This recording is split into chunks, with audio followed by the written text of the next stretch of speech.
So that's what we can expect to see coming up. And of course, feel free to ask questions. This is the last day of Åsa's residency, and that means that we're going to have an artist talk at about 1 p.m. So if you'd like to hear her talk about her artwork, herself as an artist, then return at that time.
Yeah, don't worry. No matter where you sit, you'll have a view up on the screen.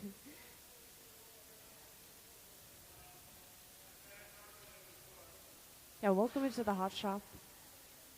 We have a visiting artist on the hot shop floor today, which her name is Åsa Sandlund.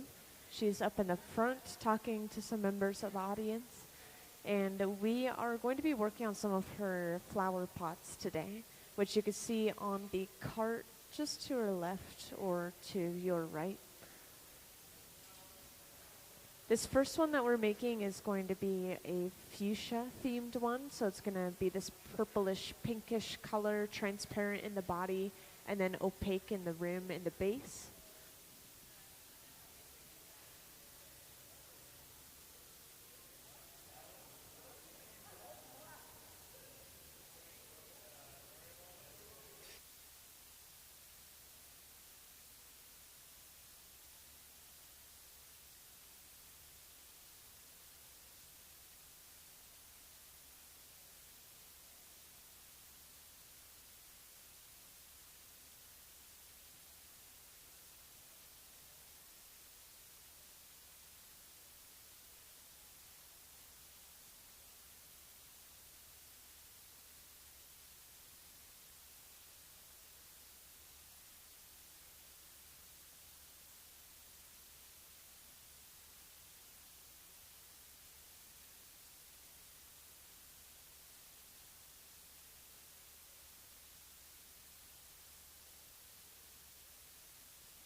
So this bubble that has been blown out at the center bench, I think is just a color sample. They were worried that this color was going to be too rich for what they're trying to do, so they're blowing it out, seeing how rich it stays. Which, speaking of, we should see them work with some color again pretty soon, starting from the beginning, where we get our color in the first place and where we start the project. So, just to orient you with the hot shop a little bit, we're going to see them use various pieces of equipment, including this silver box here in the front called the garage. We are pulling pieces of colored glass out of that box. They've been preheating up to about 1,000 degrees Fahrenheit in there, and they look like this to start off with. This is called color bar.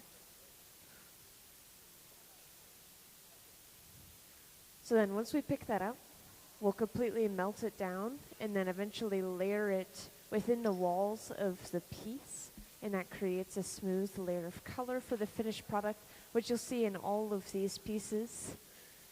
Just that really smooth, even layer of color. And if you come closer and are curious, you can take a peek and look straight down at the top of these pieces, and you can actually see the cross section where we have the layer of color. But it's mostly clear glass.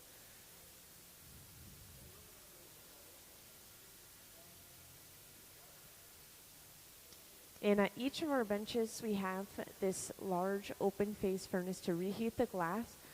These run between 21 and 2300 degrees Fahrenheit, so they're pretty warm. And the glass is completely molten at about 2100 degrees Fahrenheit to the texture of honey. And speaking of molten glass, we get all of our clear molten glass, which is what we start our projects with, from the tanks with the closed doors, like this one here. Kind of see the glow emanating from behind it.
So welcome to anyone who's recently joined in. I do want to reintroduce the project just one more time in case anyone didn't hear.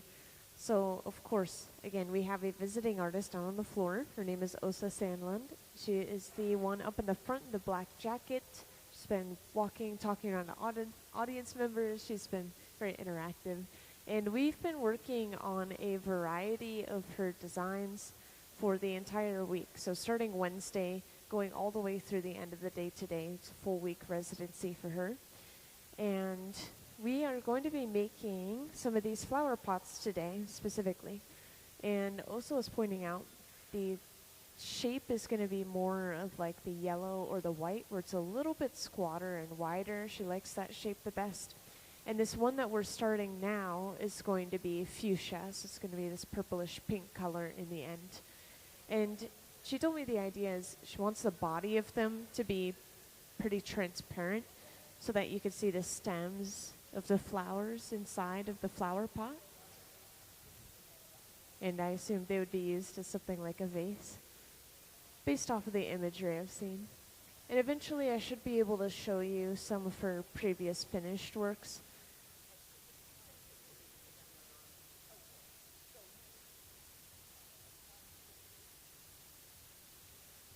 Oh, actually, so up on the screen there's a slideshow now. I want to show off some of the work that she's made in the past. And specifically, these plates are very interesting. We have some of these plates on the front table, but they're not quite finished yet. They have to be sandblasted or ground into to create that imagery and lettering. So they're technically not quite done, even after they're done in the hot shop.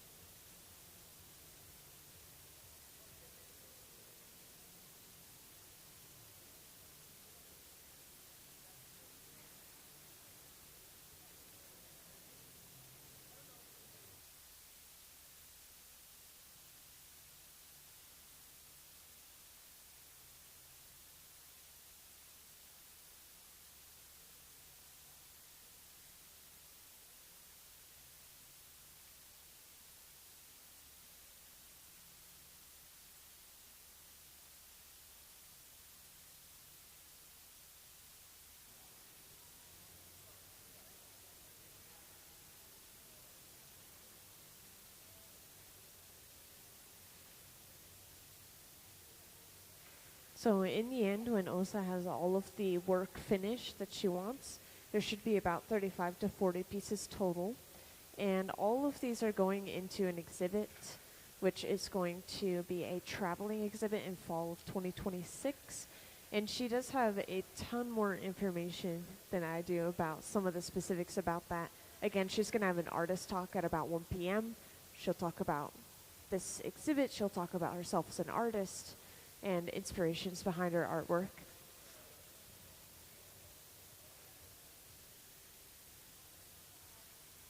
So now at both of our benches, we're just about to see the coloring process of the glass. So we've melted down these solid pieces of colored glass. We're dropping them on top of a clear bubble. And what we'll do is we'll spread this evenly over top of the clear bubble, and that creates a layer of color just across the surface.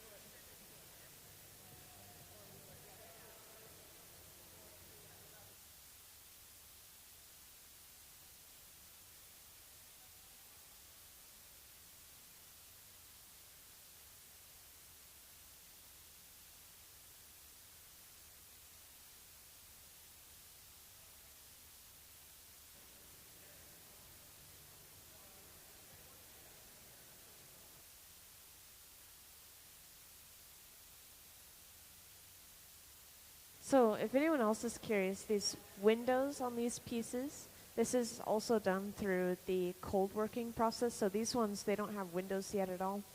And what they'll do is they'll just completely grind through the side of the glass. And that's why the color is pretty close to the surface of the glass as well.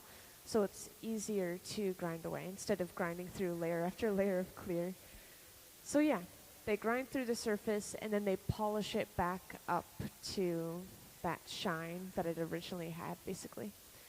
And the pink one was just finished yesterday. We have a cold worker that works here at the Museum of Glass, and so her job is to help with things like that.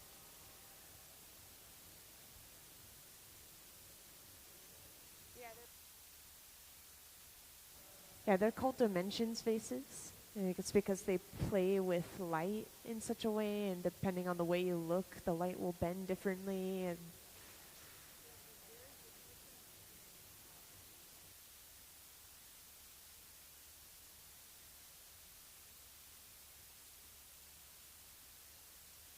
these pieces are so thick that they take 2 full days to cool down properly. Yeah, it's crazy. Yeah, they're like, the walls are about that thick in some parts, which is definitely a little unusual for things we make in the hot shop. But that's what allows us to carve into the side of the piece without breaking through the wall.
So for the clear glass in our furnaces, we get a mixture shipped in that's very specific, just so that every time we use it, it's going to be the same. It's going to be compatible with all of the different colors we use and other types of, well, not other types, other pieces of glass. So this is a soda lime glass, soda ash, limestone, mostly silica sand, as you might imagine, and then apparently a little bit of lithium to make it softer. And yeah, it's shipped in from Spruce Pine is the company. Spruce Pine, yeah. But I don't know where they get it sourced from or anything. Yeah. I have minimal information.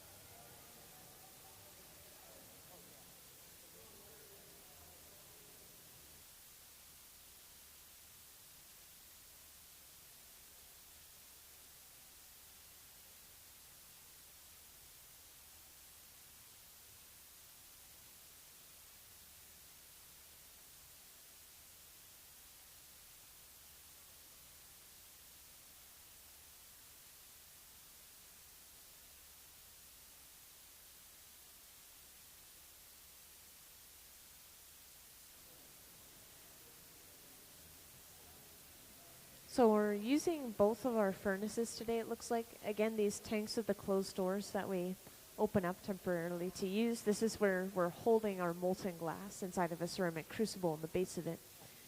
It's textured a lot like honey, and as long as what we're putting into the glass is warm at about 1,000 degrees Fahrenheit, then the glass is going to stick to it. So we preheat our pipes, and we make sure the glass on the end of the pipe is relatively warm. And we now have more mass to work with. That's the idea of gathering up these layers of clear, is just to have more material.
Hey, welcome into the hot shop to those who just joined in. I want to reintroduce what we have going on. So we have a visiting artist, Åsa Sandlund. She is over on the right side of the hot shop, the black jacket, just kind of facing towards the rest of the hot shop right now. And everyone else is supporting her in creating the artwork that she has designed, which we have tons of examples at this point. She's been here for this residency since Wednesday. So all the pieces you see on the pedestals, the carts, the table, those are all made over the past 4 days. Yeah, 4 days. And we are specifically going to be making some flower pots today, like you see here on the cart. The first one that we're starting off with is going to end up being fuchsia colored, so pinkish purple. And I know it doesn't look very pinkish purple right now, but that's just because the glass is so hot that it's radiating light as well as heat. Glowing like lava, you could say.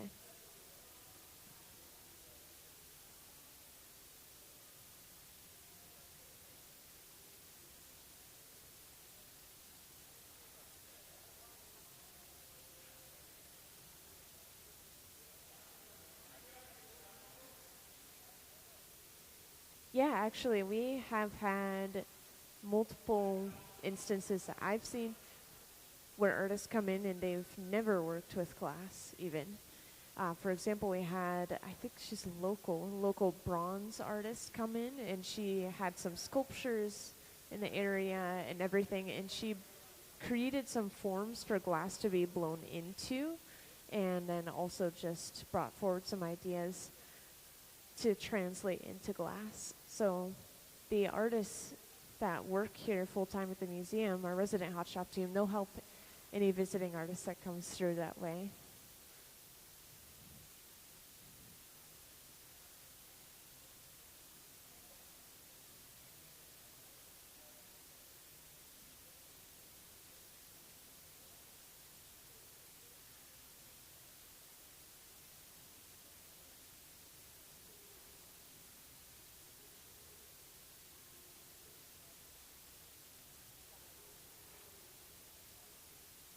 Also, that nozzle is just blowing some compressed air. I assume they're trying to cool down the glass so they can break air bubbles within the glass or get rid of particles that are stuck to the surface. You can see little indentations.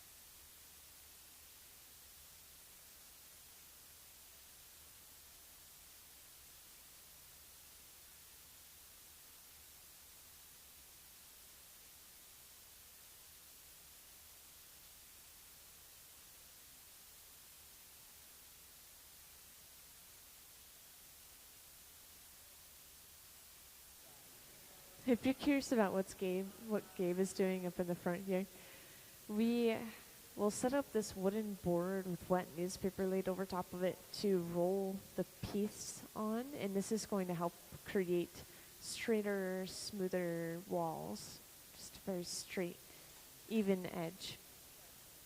So when we're making something like a cone or a cylinder, this is a really helpful setup to have.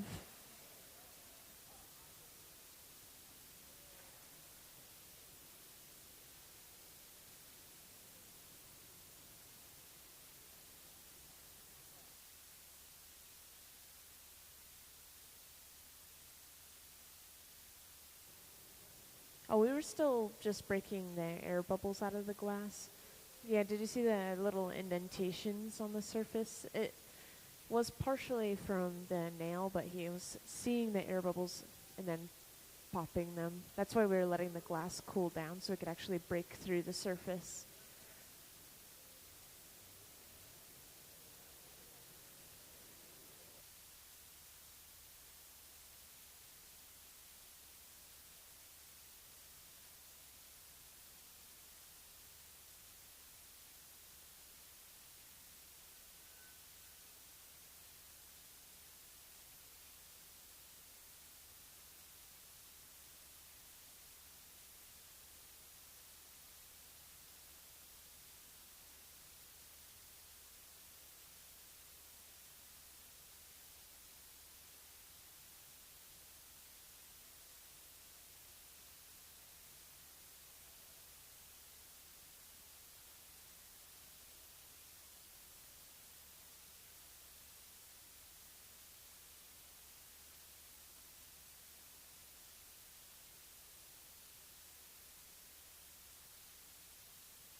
Yeah, can we have a view of the right bench, please?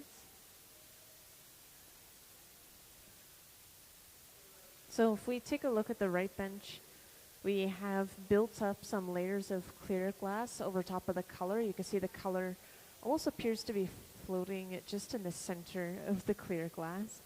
And we already do have an air bubble inside of this, which we are rapidly expanding.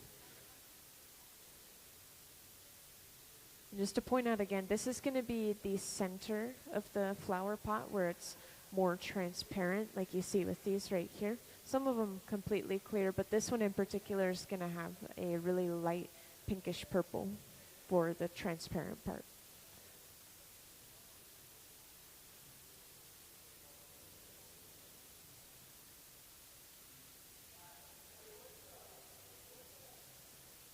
So for these flower pots, they create multiple individual blown sections of glass, and then they bring them together.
And once the bubble is blown out some, they start on the jack line, which of course you may have guessed, these tools are called the jacks, hence the name jack line. So once we have that divot, which eventually will become our breaking point, we can finish blowing this section of glass out, get closer to the final shape. Also, if you're curious about the wooden paddle, we use these to shield the artist's hand and arm from the radiant heat that's coming off of the piece. And we do use them to flatten the bottom of our pieces as well, which is why this one is charred. But for the most part, oftentimes you will see them shielding with those paddles.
Yeah, I know some people have joined in here and there since I gave my initial overviews and introductions. So to point out a couple of things again, the different places we're heating up the glass and different pieces of equipment are usually running between 21 and 2300 degrees Fahrenheit. So that's the heat inside of that large open face furnace. We're just using that to reheat the glass, make it malleable again so we can continue to work with it. And then the tanks with the closed doors with that glow coming from behind the door, that's where we're holding the molten glass itself at just about 2100 degrees Fahrenheit.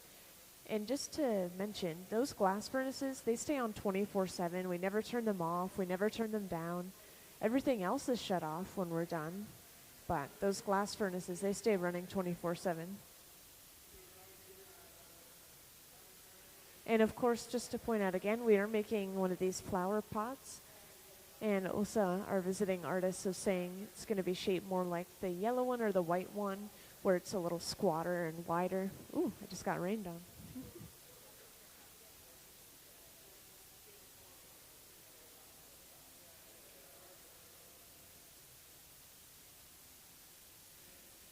So this is composed of multiple blown sections of glass. We have the center of the flower pot being made over on the right bench. This is the transparent portion that you see with these pieces. And then the more opaque top and bottom sections, that's being made here at the center bench. It's all going to turn out fuchsia colored, so pinkish purple.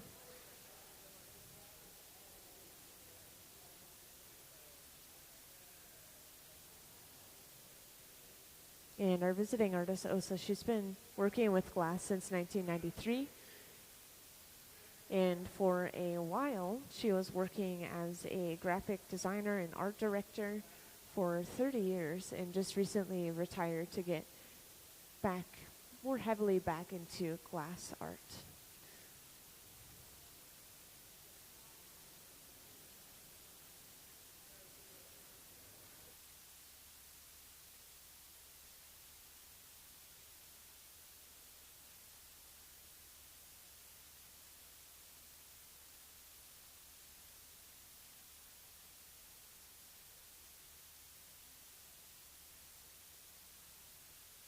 So since this is the middle section of the flower pot, it needs to be open on both ends of the bubble. It's already open where it's connected to the pipe because that's what we've been using to blow into the piece. But now to open up the end is sectioned off. We'll break this away and then we can open it up wider from that hole that's created.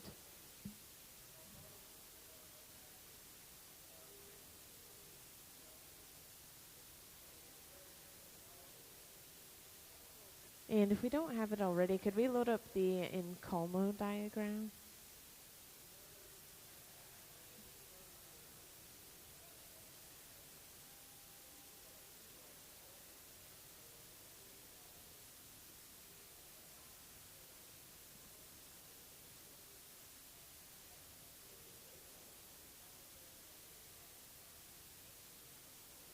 So this connection is cooled down enough that we should be able to just knock that piece of glass off right off the end.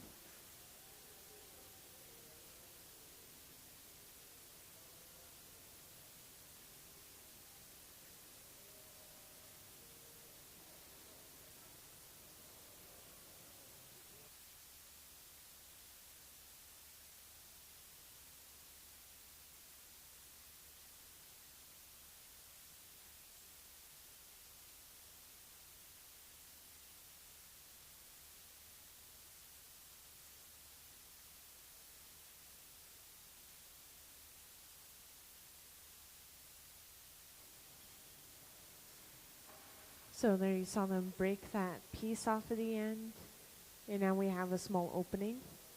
If we were to blow into the end of the pipe now, that air would just pass all the way through and out the other end of the bubble. This allows us to attach our other two blown sections to the top and the bottom of the piece.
So in between layers of glass, we let the previous layer cool down quite a bit.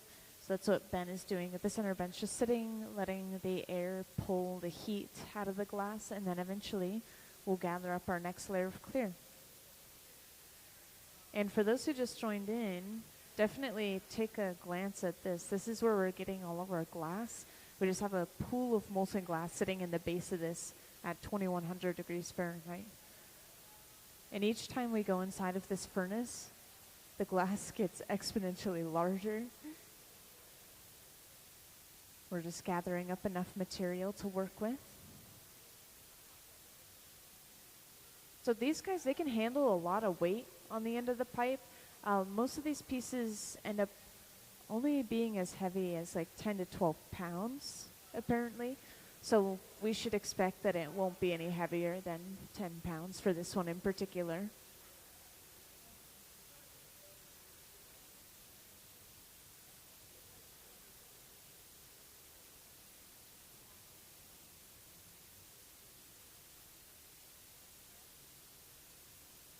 And as soon as we have our clear, we sit down and we use a block, which is a wooden spoon-shaped tool. It's kept saturated in water, which is why it has that shine. And we're just pushing that glass around, smoothing it out. And up on the screen, getting a glance at our right bench again, we've gotten much further with this portion of our piece. We've opened up the end completely into basically this cup shape.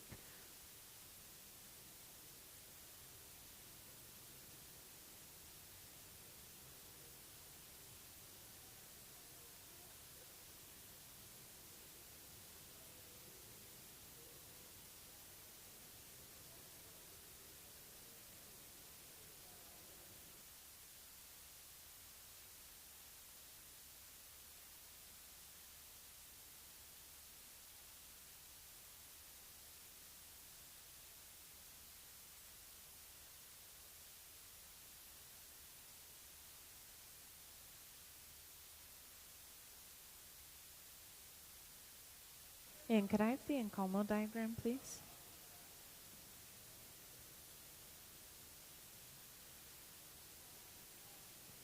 So up on the screen, we have the incalmo diagram. And I just wanted to point out that not all of the incalmos look exactly like this, where it's just two bubbles connected and everything's very round. Sometimes you'll have some really interesting shapes that you have to make with multiple blown sections, but the idea is just connecting these two blown pieces of glass, opening to opening. And then, if you open up the end of one of those as well, you can attach another blown section of glass to that opening. And you can continue as many times as you need to until you have a piece that has all these rings of color, basically, just connected. This piece in particular, we're going to have 3 different sections of blown glass connected with that transparent section over on the right in the middle. Thank you.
So we've just gotten a little bit, well, not a little bit, a lot more clear glass. And this has been dripped off into a bucket. This is called a strip gather. We're just letting some of that glass fall off, getting closer to an exact amount of glass to work with. And anything that falls inside of that bucket, by the way, we just reuse completely by throwing it back into the furnace and melting it down, because it's all just clear glass. And then we use a pipe cooler. I'm not sure if I pointed this out to you guys earlier, but it's just a trough of water that cools down the pipe, and then we can handle the pipe a lot closer to the glass, get some leverage against it. So this cone that we're inside of is actually more of a historical tribute rather than anything specifically functional, but it does have functionality to it, with ventilation pushed in at the bottom and then a fan at the top to pull hot air out. But it's based off of the area's history. Again, we used to have a lot of logging in the area, so we had these wood burners to burn leftover wood scraps. They were shaped exactly like this cone, and the area got cleaned up. They demolished those cones, so this is paying tribute to what the area used to be.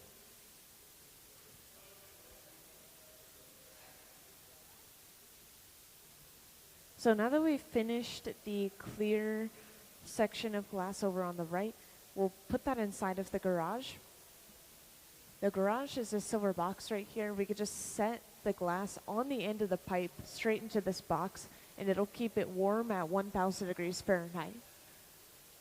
And I know that sounds like a lot more than warm, but it's warm for glass. If it were any colder, the glass would break from thermal shock.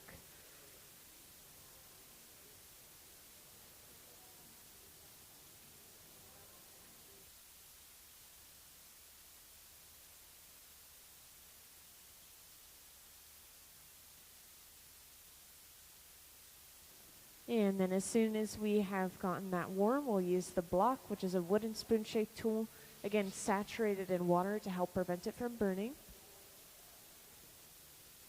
And then we move on to the papers, which this is just folded up newspapers soaked with water as well. And this is surprisingly enough that you just don't feel any heat through them at all. We could guide which way the bubble blows out by using those on the outside.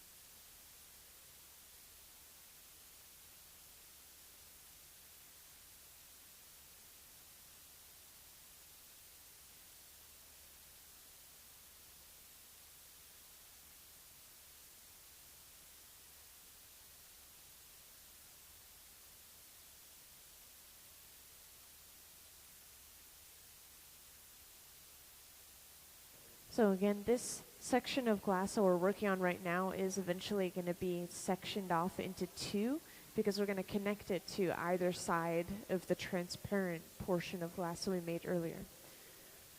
So that's why we have so much glass. This is going to be blown out relatively big and then sectioned off in half.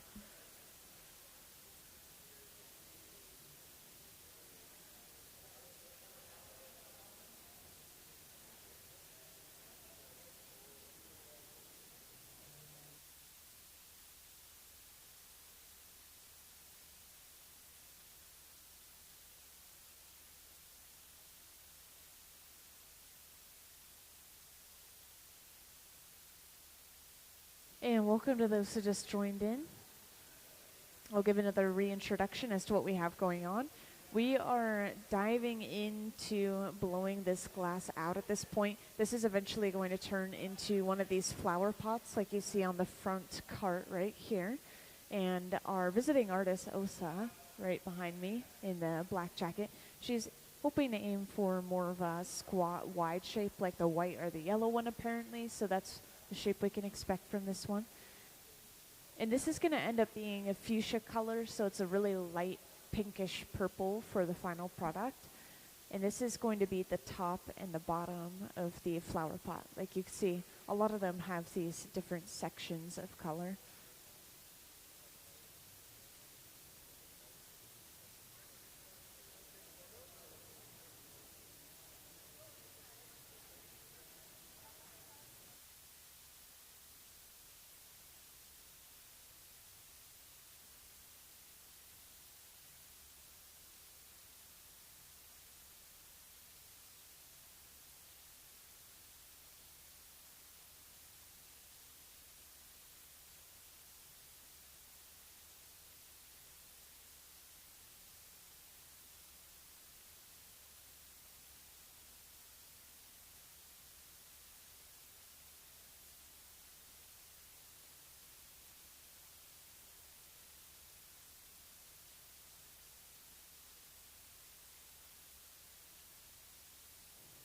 So they created this divot right in the center of the bubble.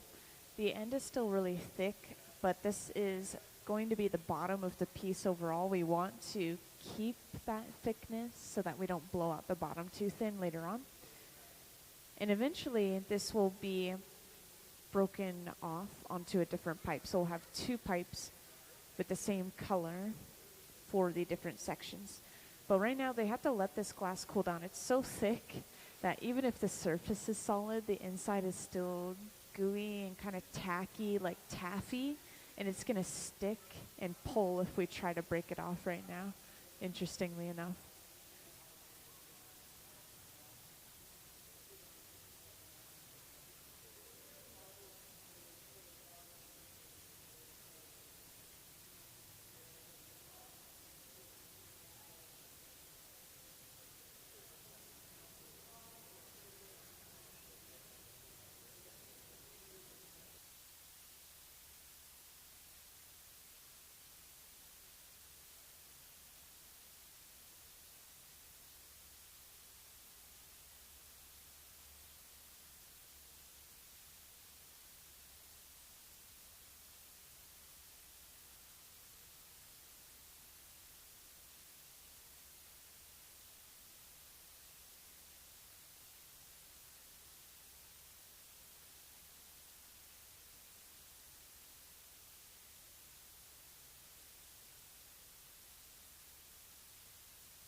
Yeah, I guess just to emphasize how warm this still is, if you look at the end of the bubble where the clear glass is thick, it looks a little bit yellow. And this isn't just a tinge from the glass being thick and that's the color of the glass. No, it's actually just there's so much heat inside of the glass that it's radiating a little bit of a yellow light.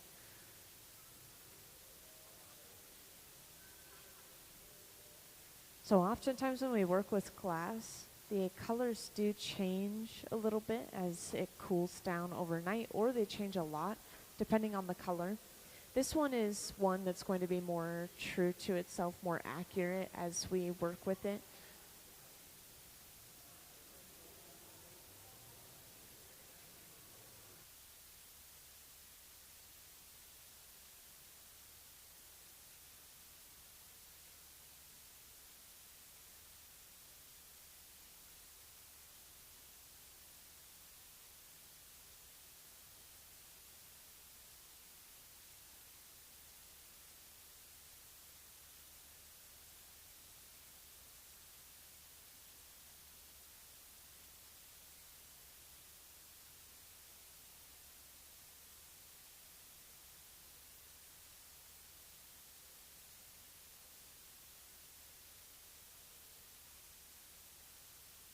So now after letting the glass cool down enough, we connect another pipe right onto the end of the bubble.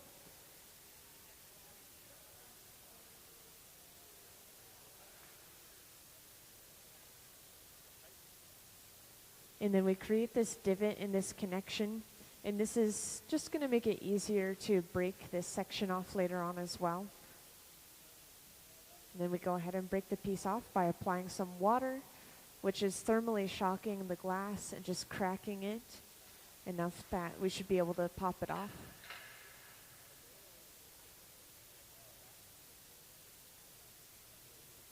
Yep, so this glass is so thick. You remember earlier I was telling you the surface is solid and the inside is gooey and tacky like taffy. So right now it's sticking and pulling in the center, even though the surface has cracked apart.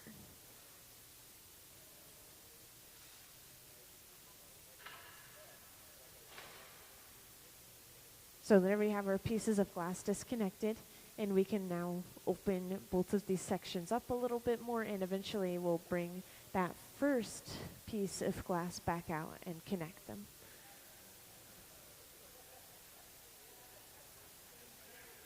And it's been a little while since we've seen some of our visiting artists' fully finished work, so could I have Åsa's slideshow up on the screen, please?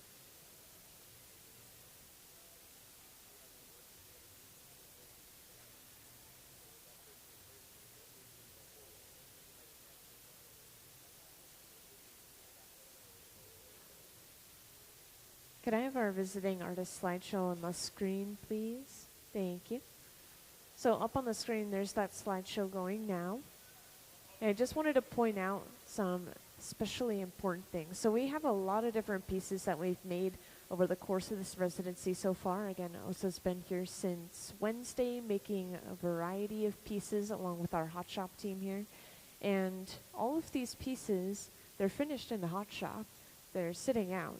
They look solid, but they still have to go through an entire process of cold working where they sandblast or grind and polish the surface of the glass, and that creates various designs such as typography or imagery in the surface of the piece. And she's planning on doing this with a lot of the finished pieces. And then these ones on the front pedestal in particular, these are completely ground down. And this is what they look like before they're ground down, of course, to create these windows on either side of the vase.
So we just keep building up heat back into this piece of glass. It got really cold earlier when we were letting it cool down, so now we have to apply a lot of heat to it. And when we connect different blown pieces of glass together in this style, this incalmo style. It's tricky because you have to match up the thickness of the walls pretty decently. You have to match up the exact size of the opening together. All of the glass needs to match pretty well. So usually you'll see them checking with some calipers every once in a while, just double checking, making sure they're hitting the same size.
So again, we have 3 sections of glass made and pretty much ready to be put together.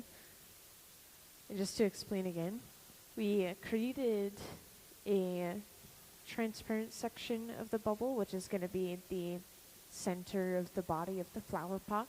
And then we had this opaque section that we sectioned off into 2. And we're going to connect on either side to create these 3 different layers. And we have that clear section now brought out to the center bench again.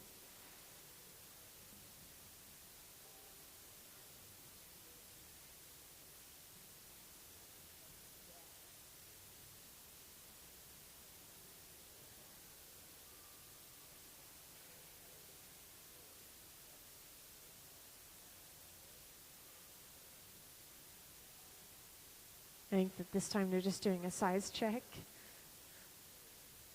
Usually when we connect the two pieces together, we'll really heat up the openings of the two, so that way it's a really solid connection.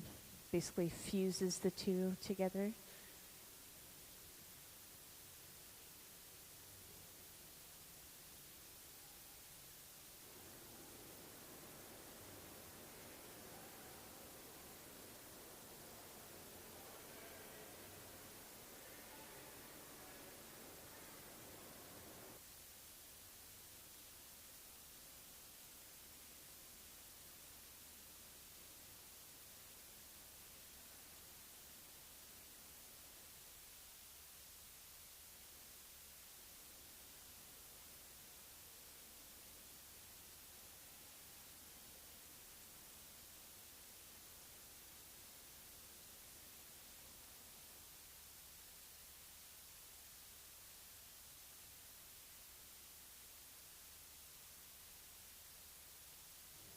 So this time we've applied much more heat, and we bring the two together. This connection will be smoothed out with the papers as somebody blows into the end of the pipe lightly. And just like that, we have two of our three pieces connected. So now we'll break away the blowpipe attached to the transparent section, and then we'll be left with our pieces together.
And next we start building up a lot of heat in that new opening that we have on the end. And we'll start to flare this open to match the opening of the cup-shaped piece of glass over on the right bench. And that's going to act like a cap and just completely close off the end and form a full bubble of glass that we can work with.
So the people you see working on the hot shop floor, they're all very experienced glass artists. They've been working with glass for 20 to 30 years each, independently, full time.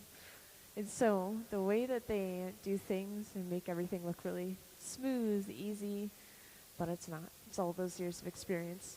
It's something that I wanted to point out, and the reason I mentioned that is the different colors in glass, they have different malleabilities. They'll melt slightly different temperatures. They'll move slightly differently from each other. So if we have one stiff color next to one soft color, then we have to be really careful to balance the heat.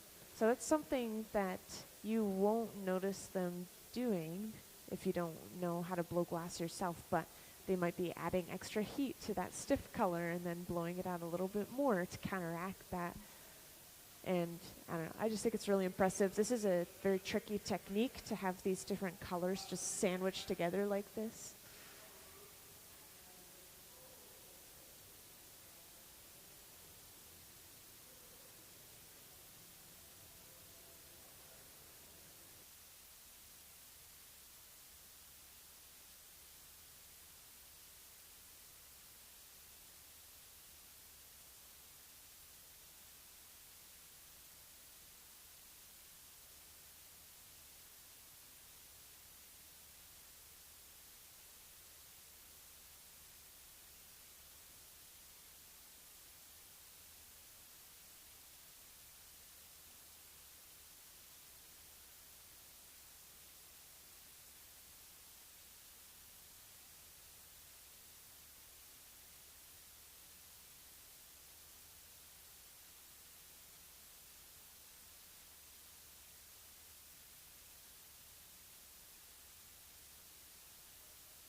Just another quick size check before they bring the two together.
So now after heating up those two openings, we're able to connect our final blown piece.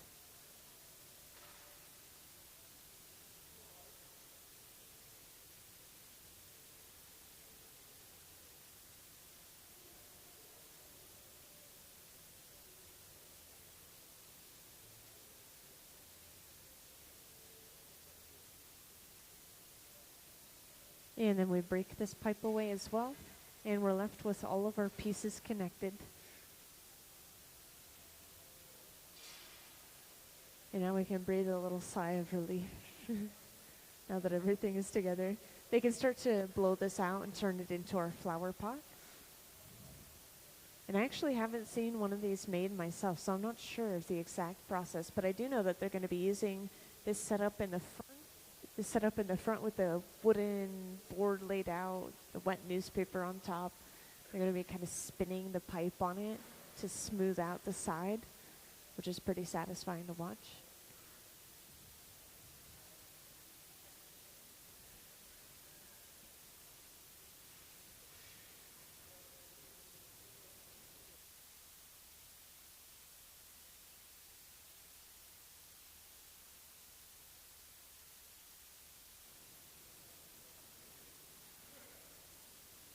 So we use the marver, which is this metal table, to apply some pressure and kind of cool down the end of the bubble, prevent it from blowing out too much in one direction.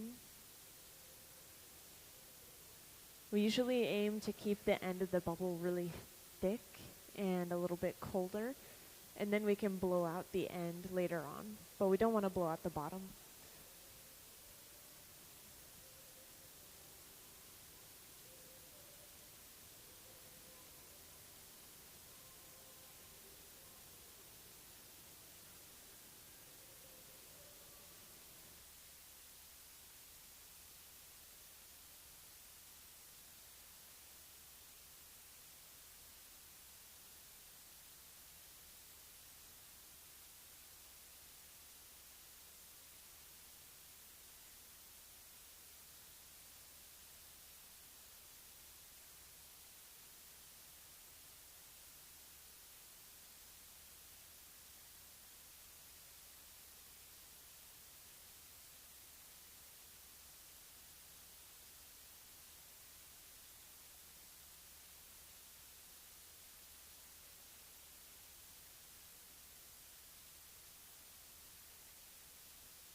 And welcome to anyone who's recently joined in, and welcome to those who just joined in. We have a visiting artist on the hot shop floor today. Her name is Åsa Sandlund, and she is the one in the black jacket closer to the right side of the hot shop there. Everyone else is working, supporting her, creating these things that she's designed. And we have a ton of finished pieces out throughout the front of the hot shop for you guys to view. These have all been made starting on Wednesday. Some of these pieces have taken 2 days to cool down. A lot of them are not quite finished yet because they have to go through various cold working processes, which this is something we sadly don't get to see at the Museum of Glass, but cold working is as it sounds. You work with the glass cold. This can include sandblasting, cutting and grinding and polishing.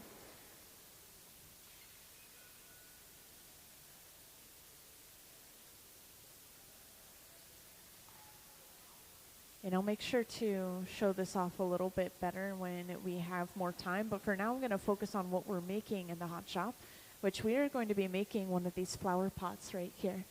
And Åsa was telling me it's going to be shaped more like the yellow or the white one, where it's a little squatter and wider. And this piece is going to end up being fuchsia colored, so a little pinkish purple. It's very light.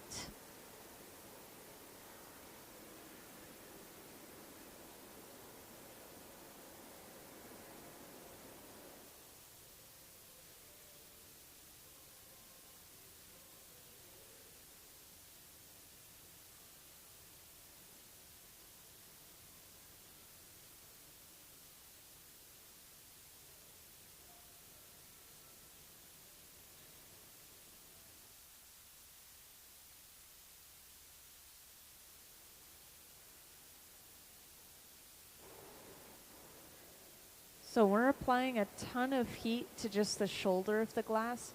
Earlier, you remember me talking about how the different colors will move and melt differently. So the white, I guess this isn't white, it's more of a light pink, but probably white based, is really stiff. And we are superheating that section. We want this to thin out before the clear section in the center, transparent section.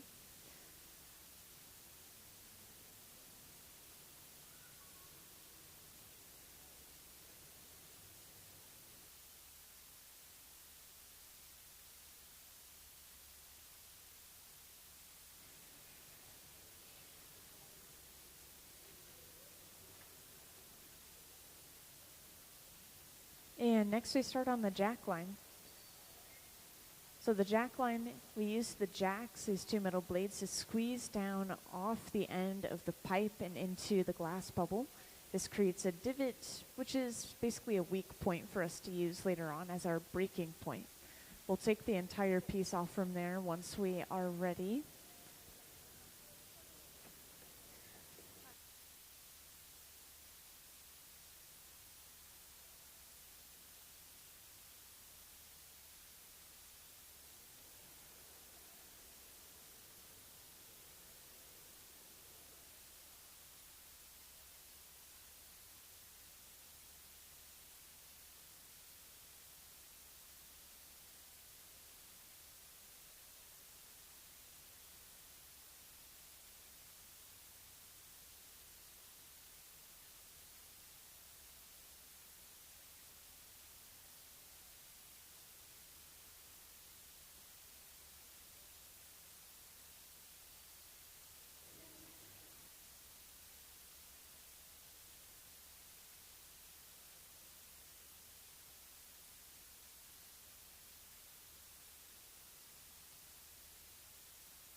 Wow, yeah, a lot of new people just joined in, so I want to point out again a few different things. This is our visiting artist up in the front here. Her name is Åsa Sandlund.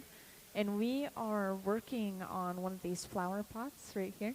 And Åsa was pointing out that she's aiming for maybe the white or the yellow shape where it's a little bit more squat and wide than the other ones. And this piece in the end is going to end up being fuchsia, so it's going to be this pinkish purple. It's going to be really light. And we even have that color in the transparent section as well, which you'll see here as we come back. And we're just now blowing it out into our flower pot, just bit by bit.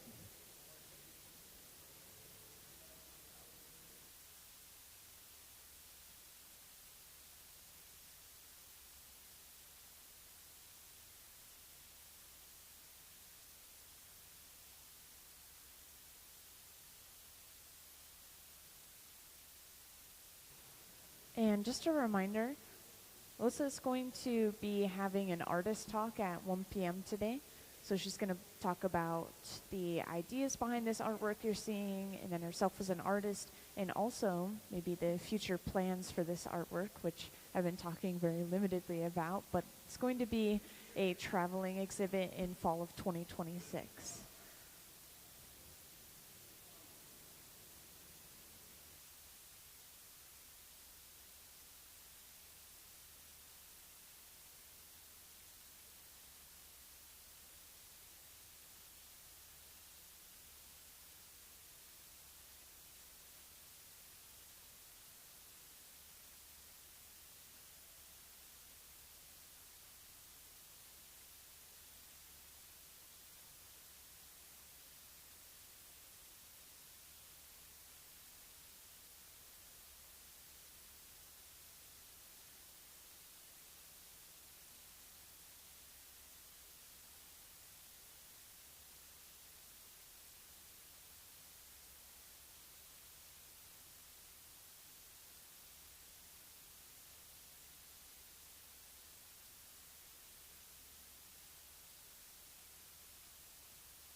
So we're already really starting to form the shape of the overall pot just by using this pad of newspaper that Ben is guiding along the side of the piece.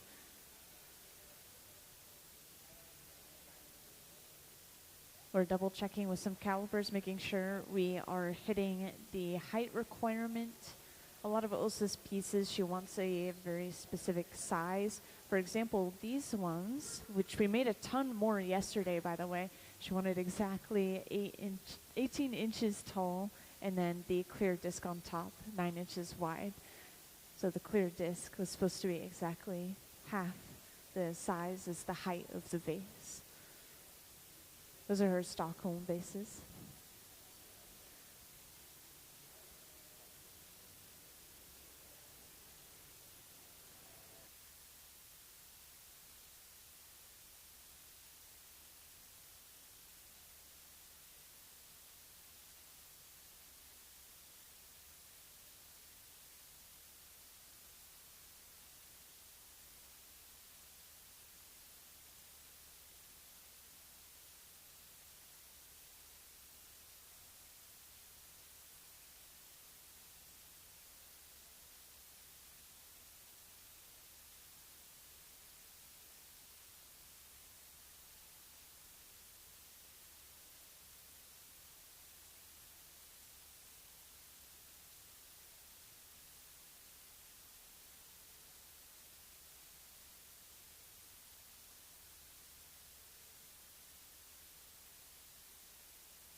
Yeah, everything that we do in the hot shop, it's unfortunate I started talking at that time. Everything we do in the hot shop is live streamed every single day that we are here and every single time the museum is open. So we've live streamed every single day that Åsa has been down here on the hot shop floor. And we're also going to be live streaming her talk at 1 p.m. as well.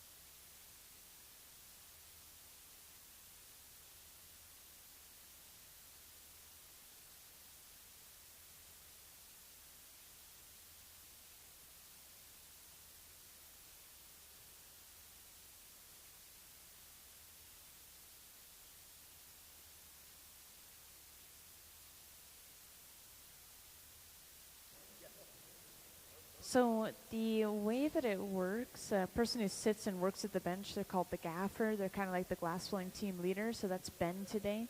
And yeah, the gaffer doesn't necessarily have to be the visiting artist. And Ben is frequently the gaffer. I think it's partially because he has most experience out of the group, but also just skill level. Yeah. He's a hot shop manager.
So at this point, you'll notice we have been using some rollers on the bench. Instead of rolling the piece back and forth across the rails of the bench, we're rotating it in one spot, which will help us create a more symmetrical shape.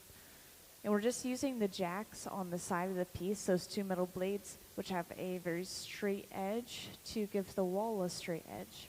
At the same time, we've flattened the bottom with a wooden paddle. And this is why it's important to have 3 or 4 people per team. We needed to apply pressure to the side, pressure to the bottom. We needed someone to blow into the end of the pipe. We needed another person to turn the pipe. So it's important to have these teams of usually about 3 or 4 at least.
And just to point out again, the colors that you see on this piece, especially near the pipe, that is the true color of the glass. Any of the color you saw earlier, like the orange, is just the radiant light coming off from the piece, just because the glass is so hot. It's creating its own light like lava. But this is, in the end, going to be this really light pastel pink purple. And then the center transparent portion, again, same color, but transparent.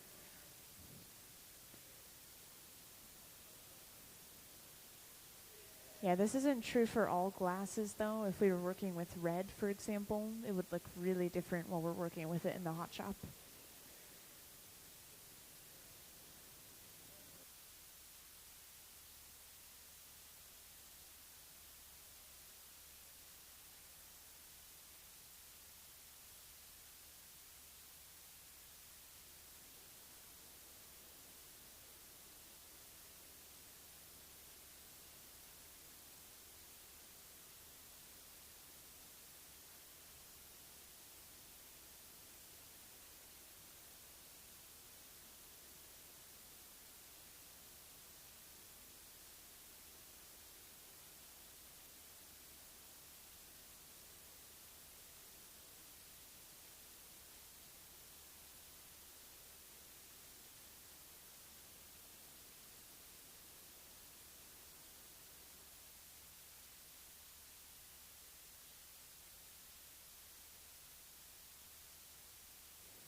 So it looks like Ben is marking the bottom with a little piece of chalk, just kind of making a target for themselves to hit when they attach a pipe to the bottom or a bit of glass to the bottom.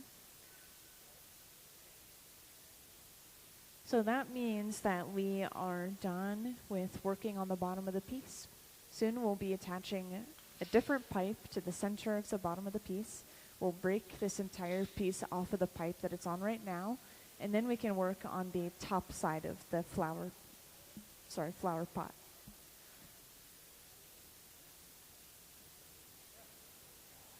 And the reason we're torching this area, by the way, I always get questions about this, so I'll just mention it ahead of time. This area is the last thing going into the heat, first thing coming out. The pipe is sucking heat out of the glass, and if it gets too cold, it will crack. So we're trying to keep it at about 1,000 degrees Fahrenheit just by torching it, giving it a little extra heat. And then we give the piece an overall heat to keep everything at 1,000 degrees Fahrenheit.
Yeah, each of these pieces that we have out on display, they all take various amounts of time to finish. This piece in particular, as we started when the museum opened, just about maybe 5 minutes before or so. But this has been an hour and 45 minutes so far. We're not quite done. We still have to open it up and I assume fold the lip over onto itself to create that three-dimensional lip of the flower pot. So we've just attached that pipe to the bottom. This is a hollow connection. It's shaped kind of like a crown that we've attached to the bottom. So we have a gap, like an air pocket in there. We section this off as well to make it easier to break off later on. And then we will be ready to break the piece off.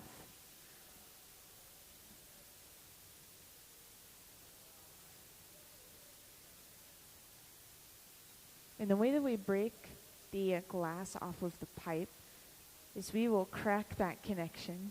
So we crack it by causing thermal shock with a little bit of water, which you'll see Ben doing here. And then they tap the pipe, which sends a vibration to those cracks and pops a piece off. And this can be a little bit of a scary moment if you don't know what you're doing, because if that connection is cold on the bottom of the piece that you just attached, then the entire thing could just fall to the floor. I know. But these guys, they are, again, so experienced. They have 20 to 30 years glassblowing experience each, maybe even a little over now.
So we're really soaking a lot of heat just around the opening of the piece, and then we'll start to flare this out.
So on the inside of the piece, we're keeping those metal blades called the jacks against the upper portion of the lip, just slowly lifting the wall up.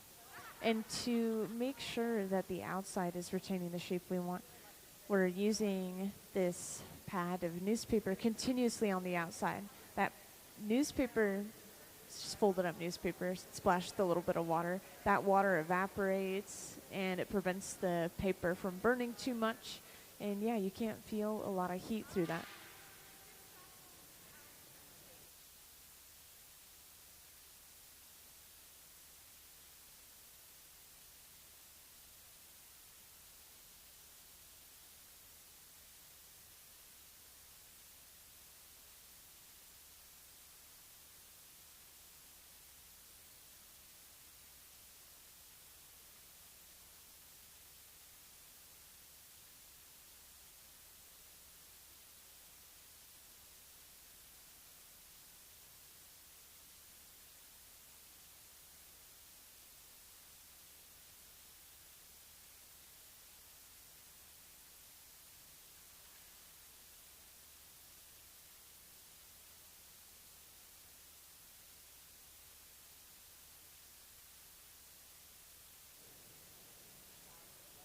So this part's really interesting.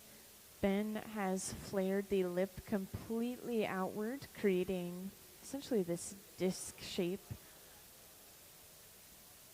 And then this is going to be folded back and onto itself, which is going to create the lip of the flower pot. And this is really tricky to do evenly. That's why they're keeping it on those rollers, just rolling it in one spot.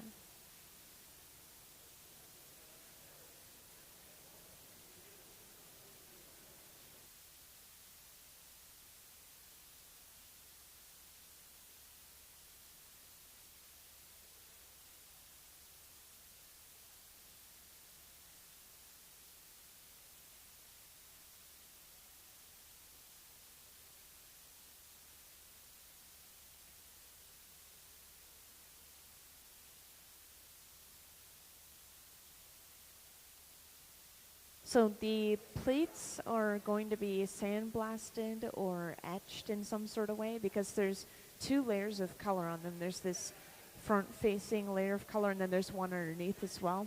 They all vary piece to piece.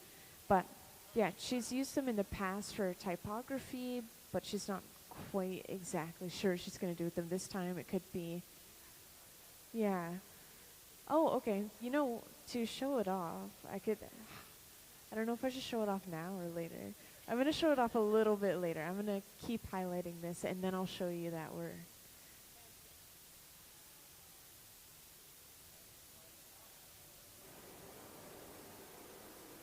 So at this point, we're using the pachofis to flare it out the rest of the way.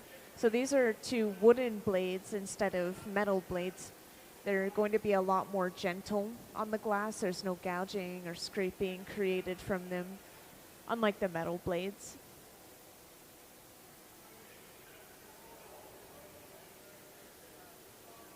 So we're applying extra heat to fold that lip onto itself. And you know, maybe while they're heating this, I'll have time. Could I see the visiting artist slideshow real quick, please? Can I have Åsa's artwork on the screen, please?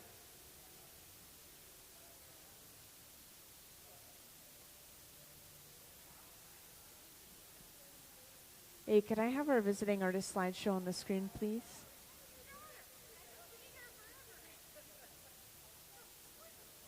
Oh yeah, I'll ask for it later. We're running out of time. They're coming back.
Yeah, just little bit by little bit.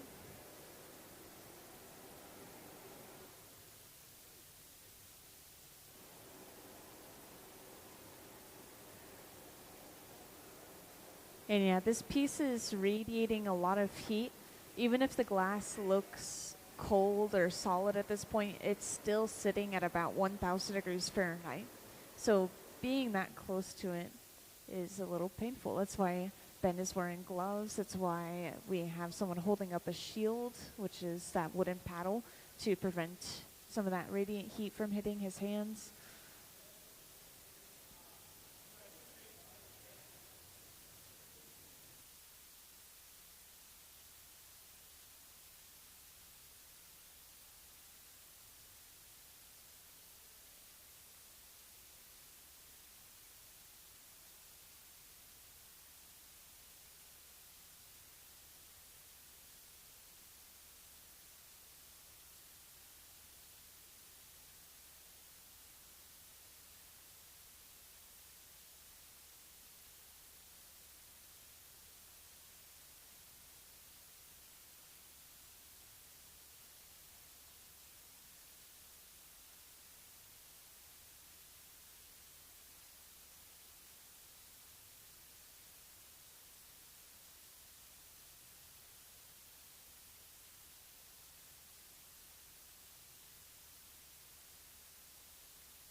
And could I have our visiting artist slideshow on the screen, please? Thank you. So I wanted to show this off for anyone that hasn't seen it yet, which I think a lot of you have joined in more recently, so definitely glance up at the screen. We're going to see a variety of artwork, and I wanted to point out that we have a lot of similar pieces currently on display throughout the front of the hot shop, but a lot of these pieces are not quite finished. They have to go through a cold working process. Somebody was asking me about the plates earlier, and I wanted to show off these plates here in the slideshow. So these are sandblasted or etched, and it reveals that second layer of color underneath, which creates this really nice contrast for typography or imagery that is created on the glass. And then we're actually going to see something similar done with these as well. The clear glass is going to be etched, and that's going to bend the light in an interesting way when the light hits it from above.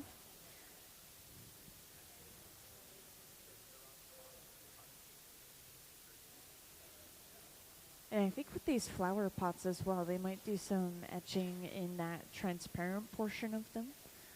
Yeah, I've been overhearing all of their various ideas for these pieces.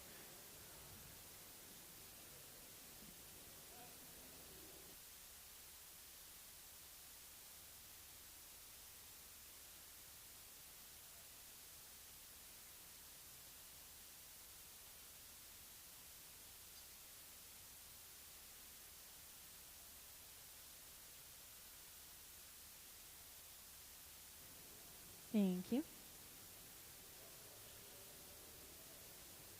So at the center bench, we've completely folded that lip down onto itself. Looks like we're just correcting the shape overall a little bit before we move on.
And then using the pachofis one more time on the outside, we're flattening the lip of this pot just a little bit more.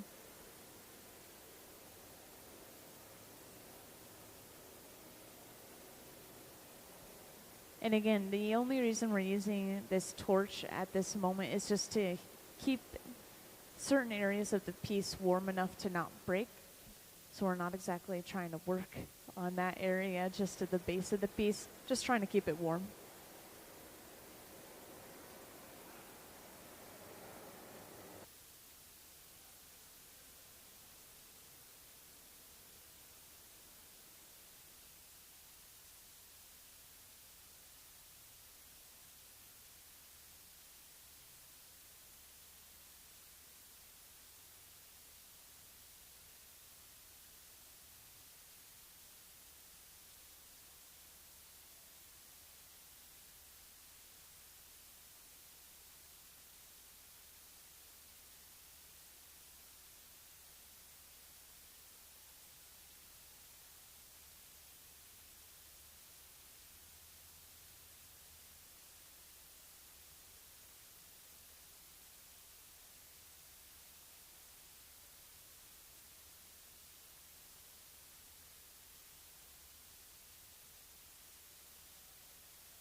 So it looks like we are happy with the shape of this piece, so we'll start getting ready to break it off and put it away. So for those who just came in, you came in at the perfect time, just in time to see us finish the piece. So we'll see them torch the clear glass that's connecting the piece to the bottom of the pipe until we see some movement in that connection. Then we add some water, crack it off. And then we will put this inside of one of our annealers, which you could see. We have these large boxes throughout the room. The one on the wall and the one in the front over on the right are probably the ones we're going to be using today.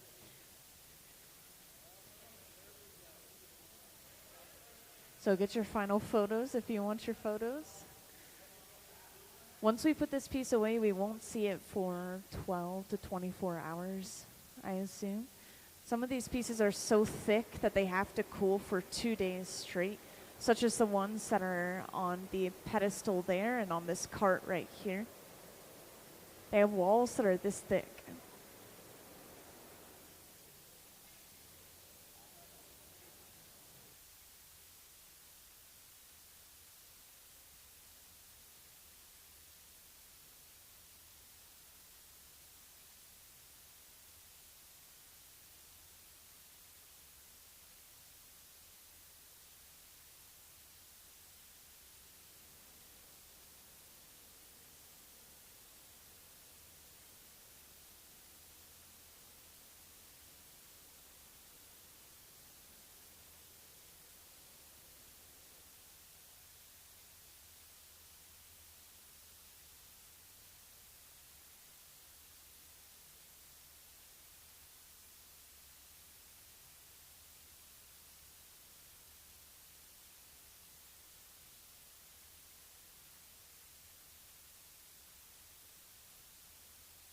So now we apply that water in that divot, that connection between the pipe and the piece. Give it a tap, and let's give them a round of applause for finishing that piece.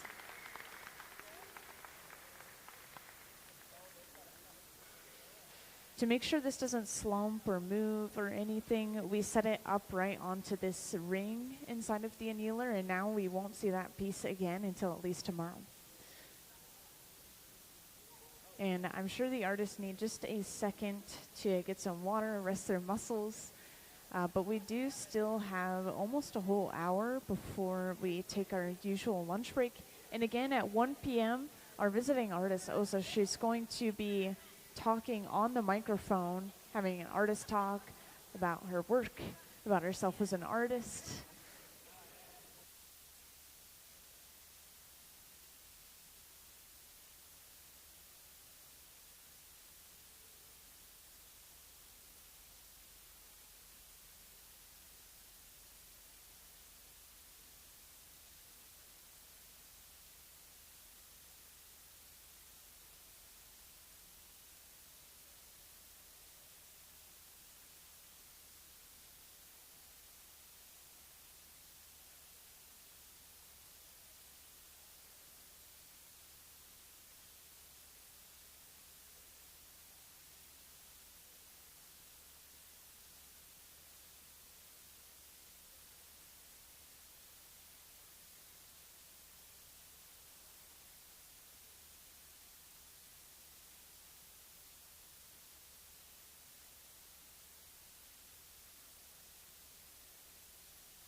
Hey, welcome to those who recently and just joined in.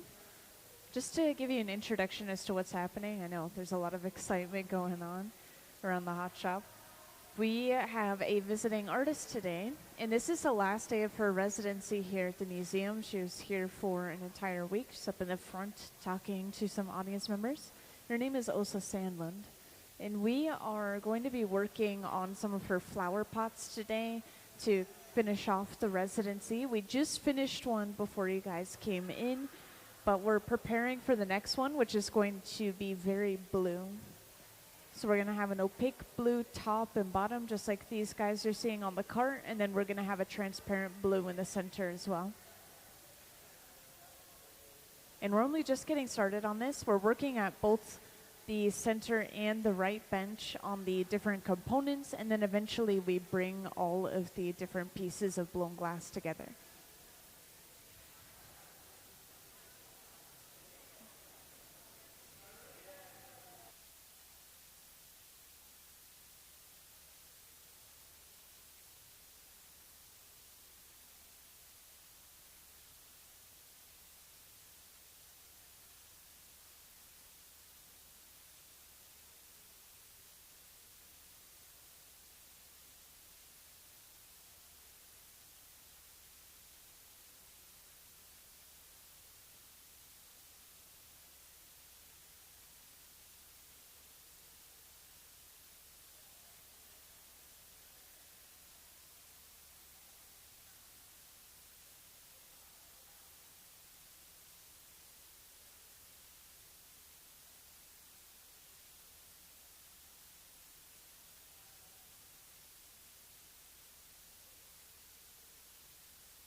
Checking, testing. Okay, I have closed captioning on the screen still. So if you have a hard time hearing me, because I know there's a lot of like conversations, there's a lot of echoing, we have closed captioning up on the screen. And it's relatively accurate as long as I enunciate. So at both of our benches now, we're about to see the coloring process of the glass. So we just melted down a solid piece of blue glass. We're dropping that down onto a clear bubble on our pipe.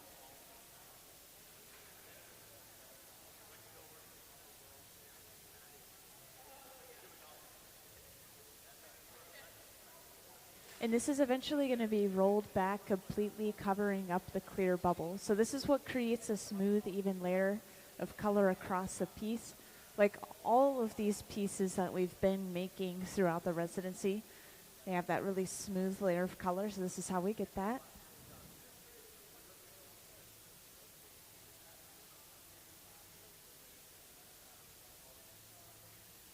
And we've done the same thing, again, over on the right bench, which we have a view of up on the screen now. So this is going to be the transparent section. We use a much smaller amount of color for the transparent section so that we can see through it really easily, like all of these three on the cart right here.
So we're pretty much at the same spot at both of our benches where we're rolling that color all the way back.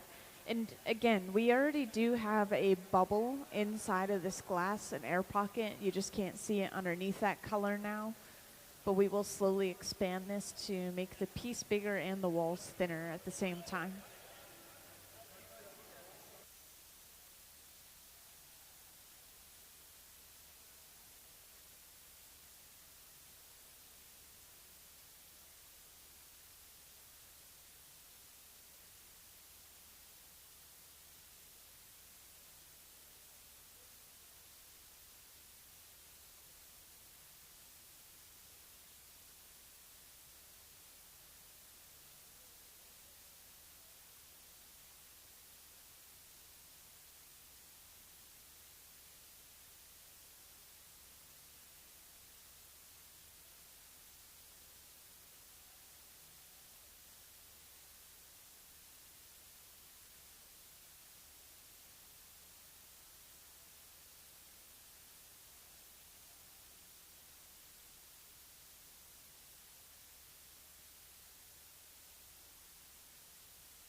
And our next step is going to be letting this glass cool down and then gathering layer upon layer of clear glass over top of all this color. And what's really nice about these pieces, and the two on the pedestal as well, you can see the cross-sectional layers of glass. So it's mostly clear glass, just a little bit of color, and this applies to all pieces that you see. But these are one of the few that I've seen where you can actually see that cross-section from the top. So if anyone's curious, you could come up and look just straight down. The color's on the outside of these pieces in particular, but usually it'd be closer to the center, and then the clear's on the outside, interestingly enough. But the reason the color's on the surface for these ones is so that they can grind away that color and grind through part of that clear to create those windows. So there's a lot of cold working that's done with the glass after the hot shop.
Also, just to mention, feel free to ask any questions that you guys might have. Just grab my attention and I'll come right over.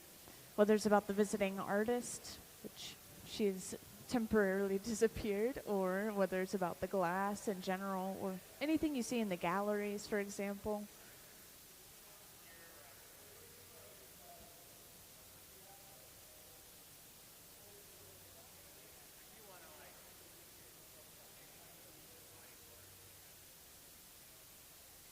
And just to mention again, because I know a few new people have joined in, this is what we're going to be working on for the second half of the day, are some of these oh my gosh, I keep saying teapots, flower pots, flowers. They're going to hold flowers, flower pots.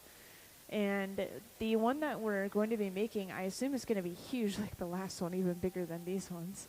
And this is going to be an opaque blue for the top and the bottom, and a transparent blue in the center. And I wanted to share how we do this real quick. So could I have, they just disappeared. Okay. I can't show you the diagram anymore, but basically what we're going to do is we're going to create different blown sections of glass of different colors, and then we just connect the two openings of the two bubbles together, and that creates that solid layer or ring of color, basically. And we could continue that as many times as we want to. We could create a ton of different stripes of color, but in this case we just want 3 different sections attached together.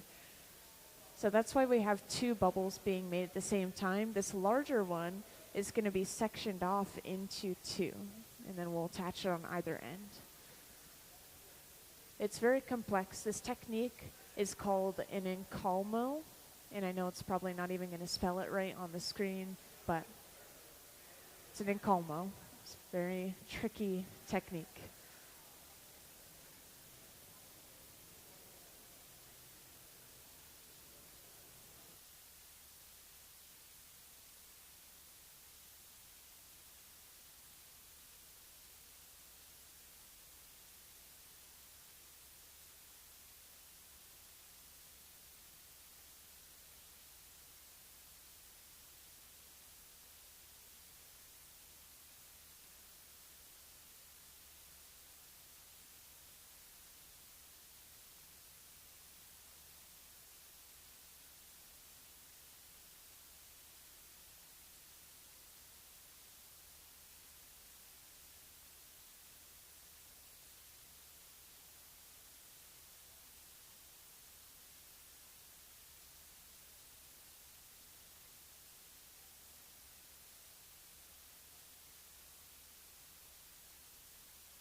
So we've been gathering up layer upon layer of clear, and each time we do this, we sit down with a wooden spoon-shaped tool called a block, which you could see Sarah using over on that right bench right now.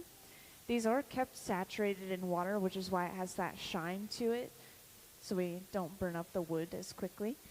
And it's just to push that fresh layer of glass around, even everything out. So pretty soon, once we have all of that glass we need, that's when we start expanding the bubble and blowing these pieces of glass out. And I'm assuming what we'll do is we'll blow out the individual sections, and then we'll kind of set them aside and keep them warm. And then after lunch, we'll bring everything together.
So we're starting to blow this bubble out at the center bench. Luckily, we do have a pretty good view of this on the screen.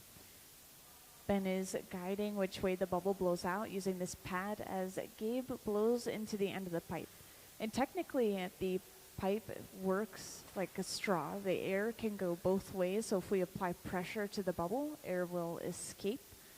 And this is something we have to keep in mind when we're shaping the glass, so later on especially. This nozzle blows some compressed air, just trying to cool the glass down faster, like blowing on a hot piece of food, really.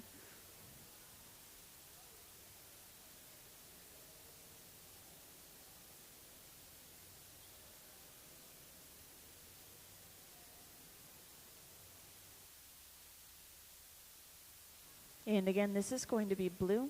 I know it's hard to tell right now, but once we start blowing it out and the glass gets colder, then you will see that color a lot better.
So every once in a while we will see a strip gather, and that's just when they drip some of the glass off the end of the bubble into that bucket there.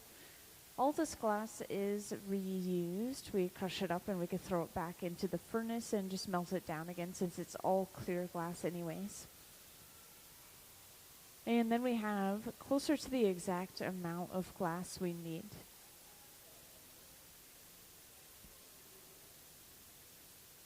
And when that glass is coming out of the furnace, by the way, it's sitting at just about 2100 degrees Fahrenheit.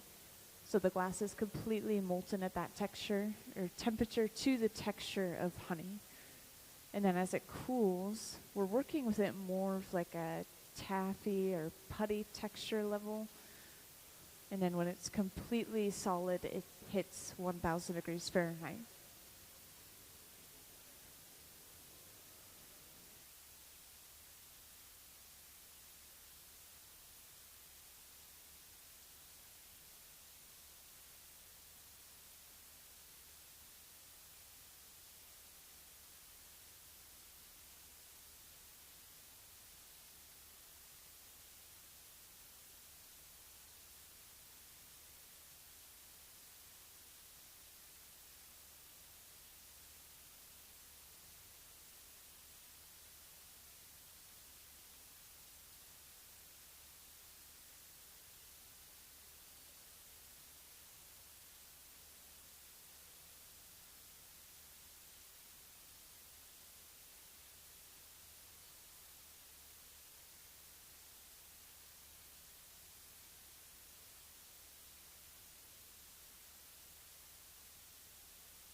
And again, welcome to anyone that's recently joined in. I wanted to point out a couple of important things. So we do have a visiting artist today, and her name is, do you need some? Her name is Åsa. She's over in the front here, the black jacket. Åsa Sandlund. And we are working on one of her flower pots, which you'll see here on the cart.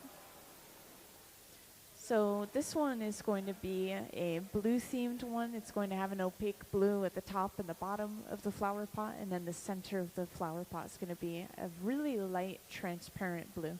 They're trying to keep it as light as possible so that you can see straight through the flower pot and see the stems.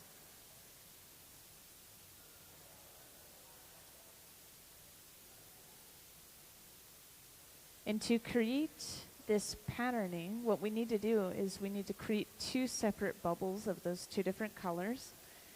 And now, as you can see at the center bench, we're sectioning one of the bubbles in half. So this is going to form the top and the bottom of the flower pot.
And up on the screen, we have our visiting artist slideshow, just to show off some of her work. And the finished products for these pieces that you see throughout the front of the hot shop are technically going to be a little different than what you see already. So even different from the slideshow images. So these are the Stockholm vases. We were working on a ton of them yesterday, for example, and they're all 18 inches tall. The clear glass is 9 inches wide up at the top. And Åsa's hoping to etch into this clear glass disc up at the top. So when the light shines through it, it creates different patterns on the surface it sits on. And then with a lot of these pieces as well, they're not finished, like the plates you see on the screen. These plates here are going to be sandblasted or etched to show the second layer of color underneath. And then with these pieces, these have to be cold worked as well, like you see on the front pedestal. They completely grind off the glass on either side of the piece to create these clear glass windows that allow you to see through, and that bend the light in a weird way. The glass is super thick for those. Yeah, those pieces are pretty heavy. They're like 10 to 12 pounds each. Just that one vase.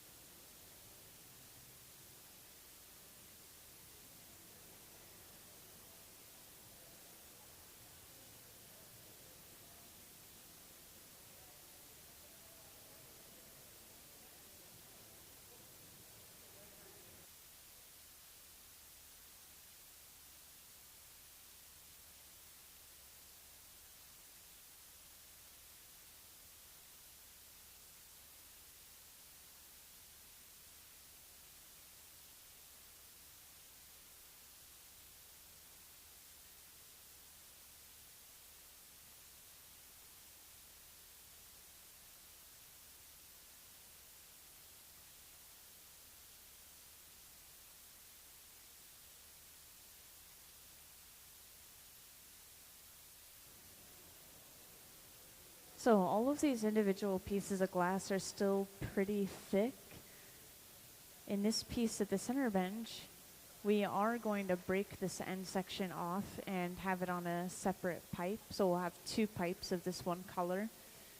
Right now it's so hot at the moment that we can't break it off quite yet. If we tried, the surface is solid, but the inside is still gooey and it's going to hold on really tight. It's really interesting. We actually saw that happen earlier. They broke it off just a little bit too early and it was clinging on because it was still gooey on the inside.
So we just attached another pipe right onto the end of that bubble.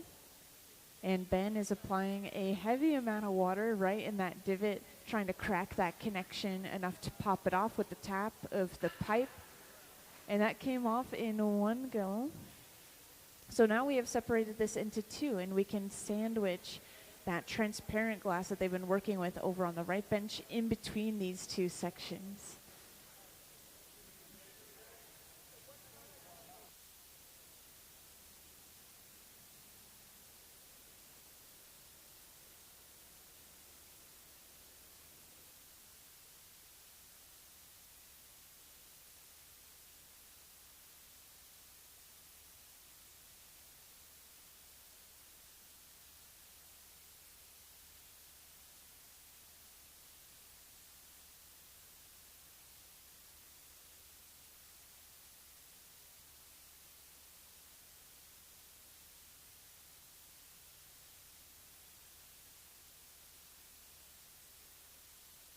So we are getting really close to the artist lecture, so I wanted to mention it one more time.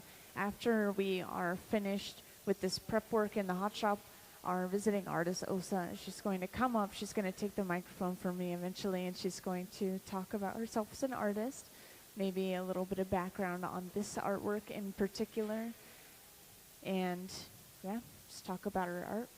Much more in depth than what I can do, so definitely stick around for that.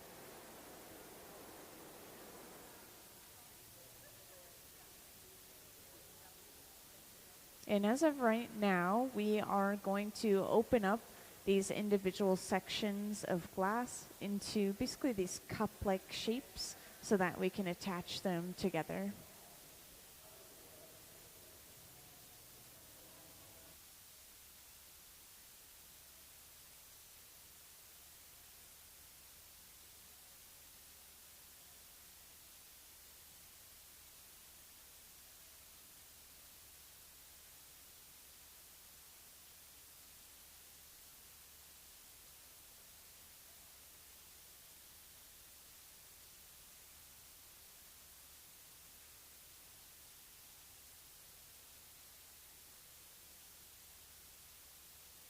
So up on the screen, we have a view of the right bench where we have fully blown this out. We've opened up the opposite end of the bubble.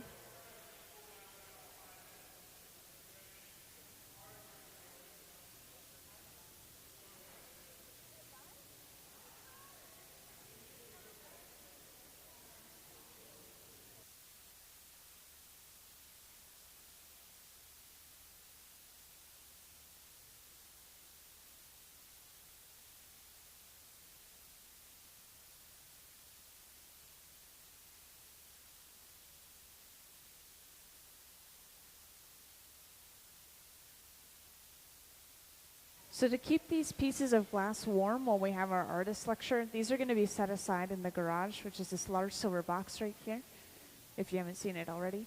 And there's basically just this flame in the corner that constantly keeps the glass warm at about 1,000 degrees Fahrenheit. And this, again, is just a happy medium temperature for glass. We can start to cool it down slowly from there, or we can start to heat it back up from that temperature. So we're going to keep it warm in there and then eventually pull them back out and start working with them again later.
Yeah, we don't want them to move around when they're inside of the garage, that box, so we're just letting everything cool down a little bit before we put it in there, put it away.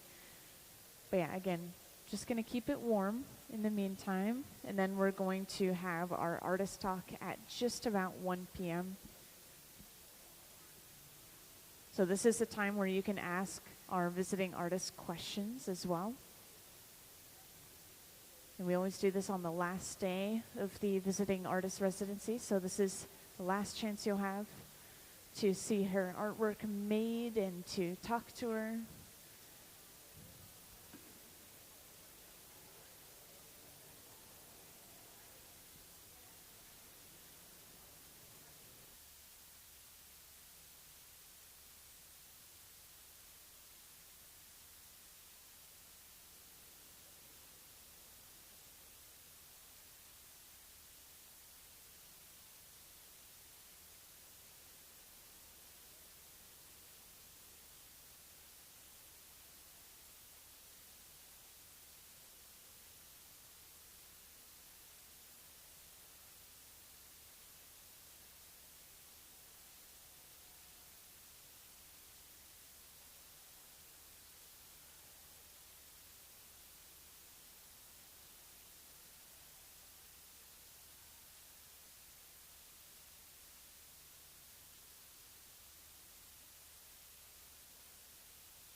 Good afternoon, everybody. Welcome. My name's Susan, and I'm the Curator of Education here at the Museum of Glass.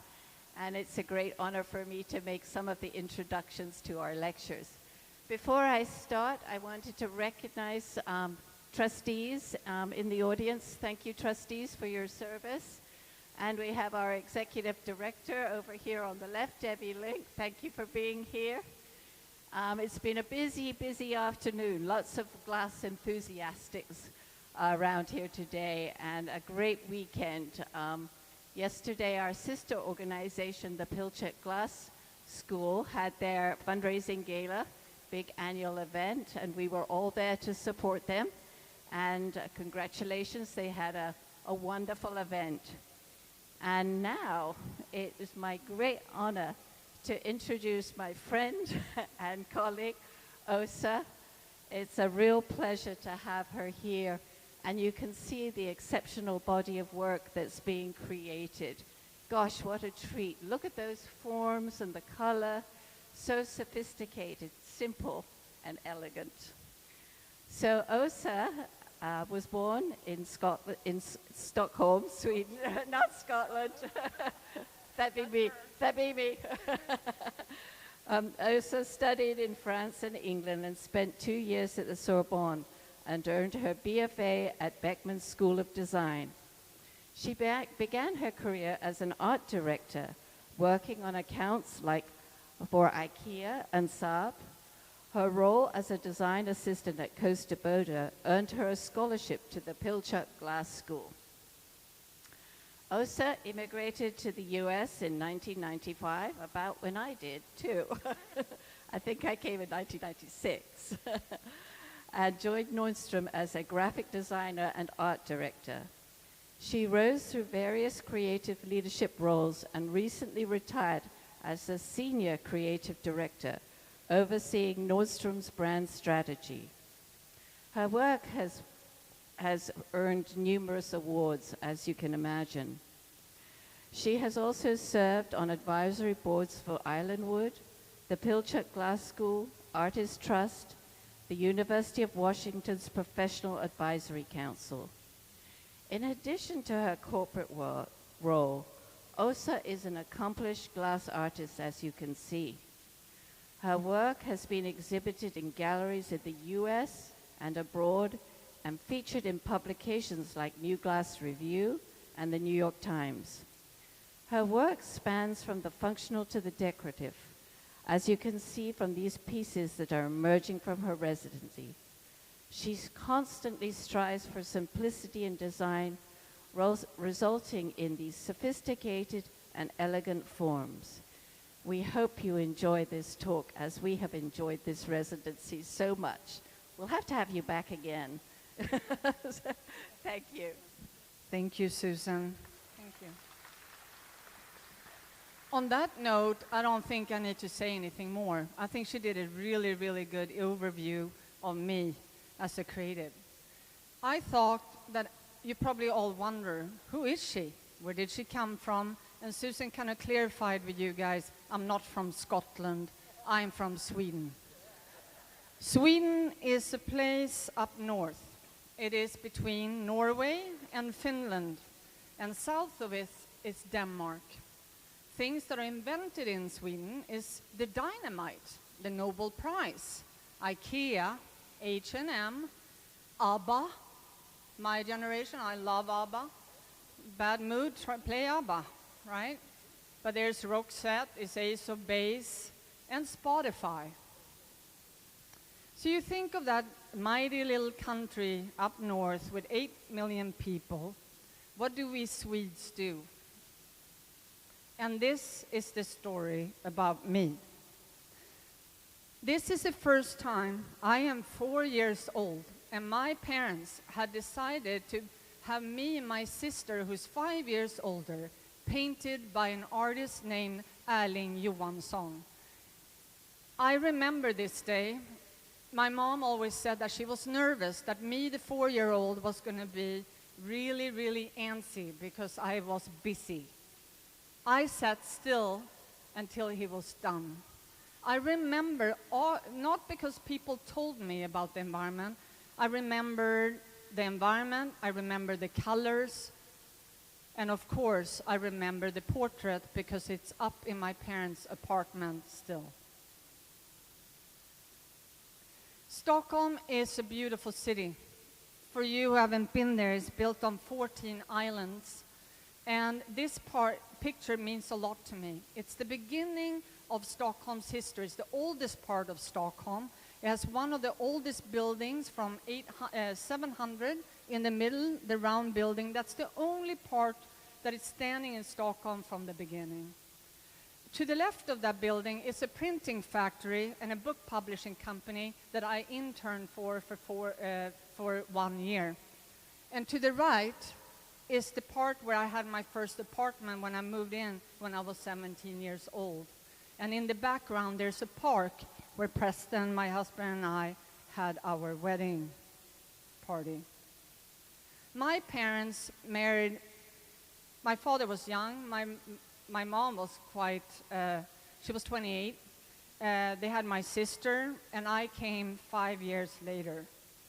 My parents stayed married until my mom passed away in 2018. They were happily married. I was raised with a lot of love and a big family on both sides. My mom had 5 brothers, and my father had 4. My mom's family immigrated from Estonia in 1944. I grew up in a family with accents, like I have an accent. I will never get rid of it. It gets me away with a lot. Me and my sister spent a lot of our time with family. We skied. Someone asked me, do you cross-country ski yesterday? And I said, of course I do. You know, as soon as you stand up, you cross-country ski in Sweden. You cross-country ski to school, you cross-country ski with your family, and you grow things. My family, we grow things. And I spent a lot of my summers with my mom's brothers and my cousins on that side, learning how to be a good gardener, grow things that you can eat for a family of 36. But I was a teenager, and this is an interesting picture. When you understand what I did in my career, this is taken by a quite well-known street photographer, Mikael Borg. I never knew that I was photographed. This is a picture taken of me. I'm 14 years old. I am at an amusement park. My father is in the printing business. He prints the ticket to this amusement park. I go to this amusement park a lot. And apparently, way too late on a Friday night. 10 years ago, this was found by my friends. They were at the photo exhibition about this photographer, and they stood in front of this picture and they said, I know these 2 girls. One of them is me. A lot of things goes around. What I like about it, I try to think about what's going on in my mind. My mom is in medical research, really encourage good education. My father has a creative soul. He's in the creative printing business, but they do believe that if you have a mind and brain to studying and liking school, you should get a good education. I want to be an artist. You can and I would like to describe to you, if you don't come from a creative family and academia is really appreciated, being an saying that you want to be an artist is a pretty empty word in a family. I had to come up with a strategy at this age, because in Sweden, when you start at this age, you have to pick direction. We don't have the same school system that you guys do. You go into high school and you can kind of keep wandering in high school, not really knowing exactly what to do. When you're 14 in Sweden, you have to do, it's easier. If you want to be a doctor, that's easier to decide at that point. It's easier to decide if you go into the engineering or the financial. We pick a path when we are 14 years old. I didn't pick my path. My parents picked my path. You're good at math. Your sister did economics. You should do economics. And my mom said to me, if you want to be an artist, you better be good with money. I took a graduation. I mean, I found this picture last night. So this is my Estonian grandmother, Lydia. My daughter's named after her, and my mom.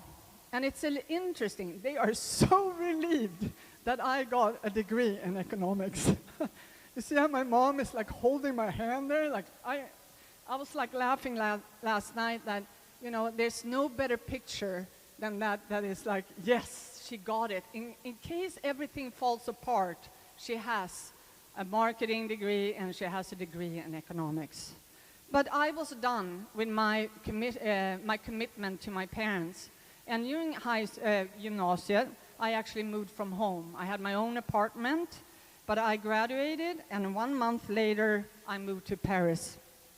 And the one thing that Susan kind of touched on too, that I went to school in England, I spent a lot of summer in England and taking classes, and I also did kind of a broad program at Oxford. A lot of my friends went to US, and I really wanted to study in England a lot, so I spent a lot of time over there. But Paris, and this was kind of like an out for me, a really strategic out. And I'll tell you this, my sister went to Paris, and since my sister was doing so well, you know, she did economics, she did Paris, this is like, never been to Paris. I thought that if I can just get on that train, get to Paris as quickly as I can, then I can kind of like figure my creative life out, and I don't have to have the input of my parents.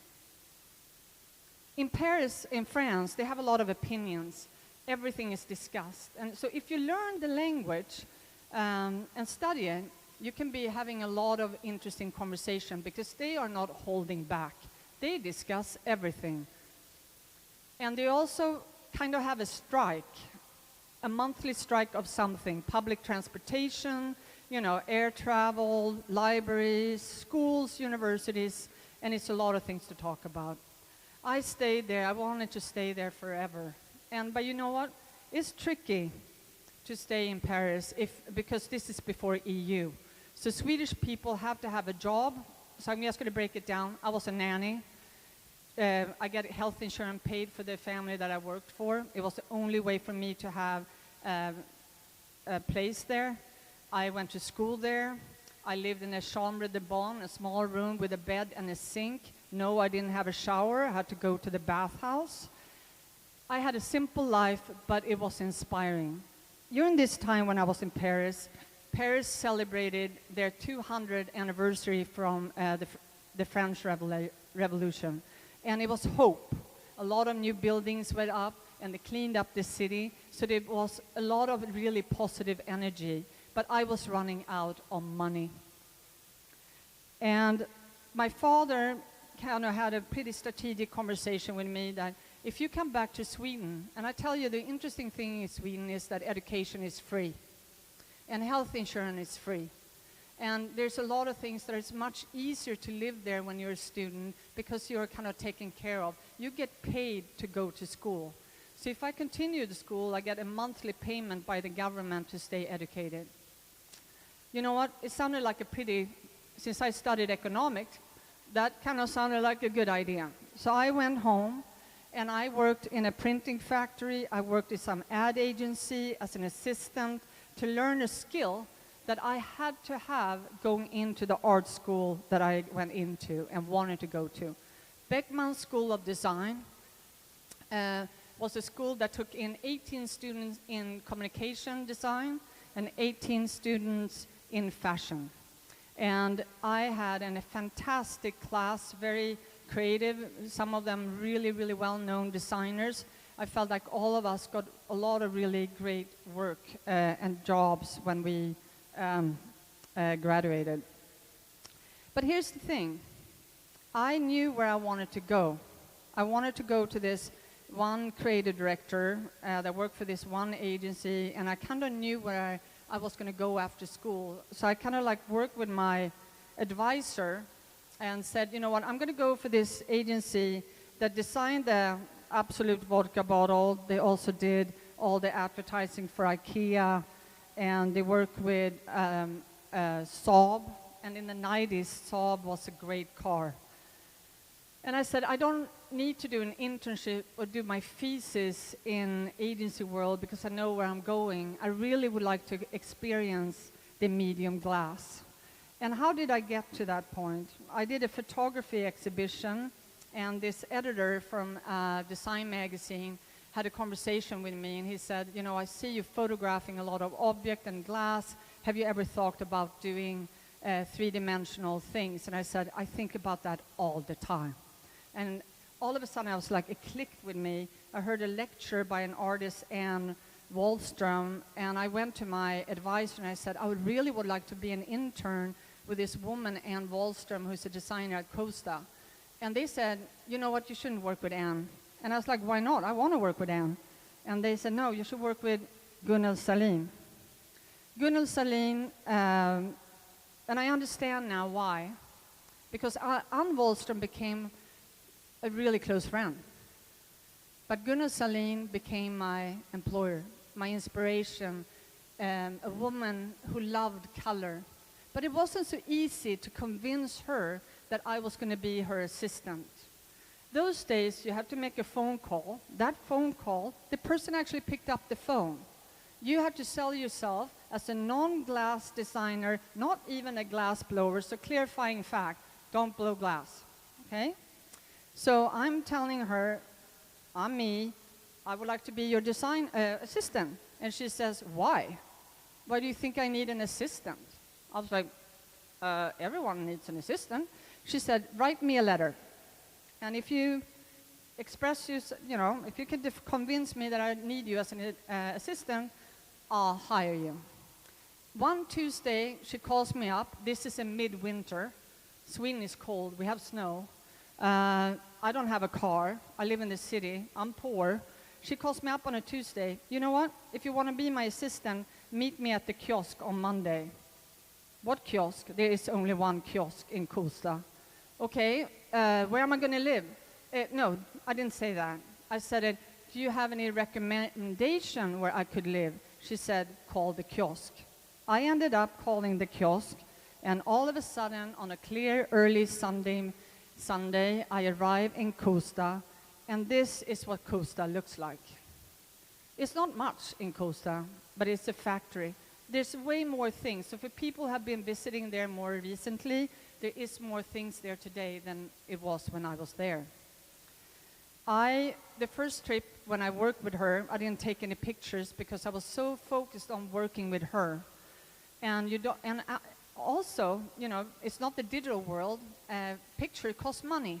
I was poor. I didn't take that many pictures. Second trip, I was working with her on a very specific mission. We were prepping for an exhibition, mixing colors, and I did a lot of testing for her. So testing in color, and in factory work, you work with a lot of powder color because it's cheaper versus opaque colors that I've been working with that is expensive. Something happens there. One day on the glass blowing floor in the factory, the president comes up to me and he says, hey, we have some visitors coming from the US and Italy. They're doing a demo here. We're having a dinner tonight. And since you're working here, really, they don't have that many girls there. So I understood. Would you have time to attend the dinner? I'm thinking free meal. Yes, I will show up for the dinner. Within a few minutes of that, I arrived. I meet this guy. I fell in love with him right away. This is Preston Singletary, 29 years old. He's here somewhere.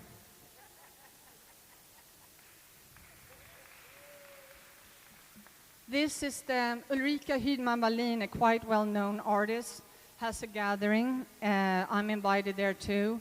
This is captured by her husband, Bertil Wallin, of Preston and me, when he invited me to an event the second night he's there that I'm not invited to, that he invited, which you don't really do in Sweden, but he ended up doing it. And I'm grateful that he did, because, you know, they had a great workshop with Lino and Dante, and they did a demo, and I found my husband. Preston fell in love with me too. He spent a few extra weeks. They went to Finland, they came back to Stockholm, they had a demo at the art college. I went to Seattle that summer, Preston was like, hey, do you want to have children? And I said, I want to have 4. If I have a daughter, she will be named Lydia. And he said, if I have a son, he will be named Orlo. We have both of them. We have an Orlo and we have a Lydia. So you know what? If you want to work fast and capture the one you love, just do it. Don't like beat around the bush. Just like get it done. Preston Singletary, well done. He moved to Sweden. And he also knew that I was working on my graduation show. And of course, since he's a glass blower and I'm not, instead of me going to the factories, Preston and I work with the different studios, and it's not that many freestanding glass studios in Sweden at that time. There's more today. And we worked on my graduation show. My graduation show was inspired by a book that I had written together with my friend Maria Songe. We wrote a book about typography, and typography was changing this time. When I learned in the beginning of graphic design, everything was hand-done. You wax things, you cut out, you go into the camera. In '93, the computers, there was desktop, Elsa came, the Macintosh, the first Macintosh, and things started to happen around typography. And I felt that I wanted to really symbolize these 14 type families that had a purpose in the old days around typography before all the rules were broken. So my mentor, my employer, Gunnar Salin, came to my graduation show and inspected the pieces, making sure that they look good. And these are 2 pieces inspired by Bodoni and Courier. And Courier is the typography that was developed for typewriters to pick up the ink. They have to have a specific surface for the ink to really pick up. Bodoni was designed by an Italian in the 1700s for writing and for reading. Bodoni has then evolved in the computer world more to something like headlines because it's too fine in the computer. I created an installation, and this installation I got a lot of, a lot of press, a lot of attention. I got a lot of projects from this. And who is helping me with this, right? Preston Singletary. And you know what? The interesting thing is that Preston Singletary for a nanosecond was my American blower. That's how the press done it. He's my American blower. And I looked at that article like, that is not right. And you know what? Since I lived in Paris and I lived in England, and I speak different languages. I mean, I don't speak any language better than English, just so you know. I speak many languages. This is the best it gets. So I said to Preston, you know what? I moved to Seattle. I can do it. But you know what? I need to just show my parents that I get that job that I always said that I wanted to get, and then I come. So that summer, I got a grant, and I went to Pilchuck, and Preston was a TA for Josiah McLehaney. He established to come back and work for Benjamin Moore. The man in the background, Dick Weiss, is an amazing artist and also a human being. He offered our first home. We rented for him and Sonja Blomdahl for 3 years before we bought our first house. Preston worked for Benjamin Moore. And you know what? The joy for me to working here with Ben, Sarah, Gabe, this team up on the screen there, what they are today, these guys are the best. I'm extremely fortunate that I get to be here this week and working with Ben, Sarah, and Gabe. Because you know what? My husband was part of a team very similar to that in the 90s, and he worked for them, I think, for 20 years before he went out.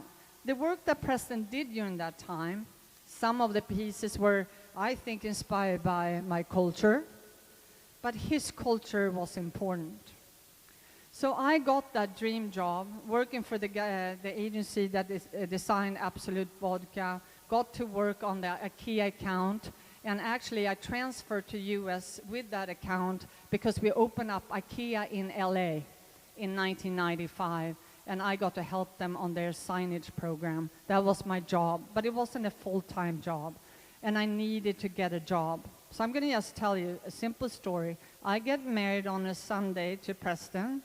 I become legal on Tuesday, Wednesday, and I have a conversation with Nordstrom on Thursday.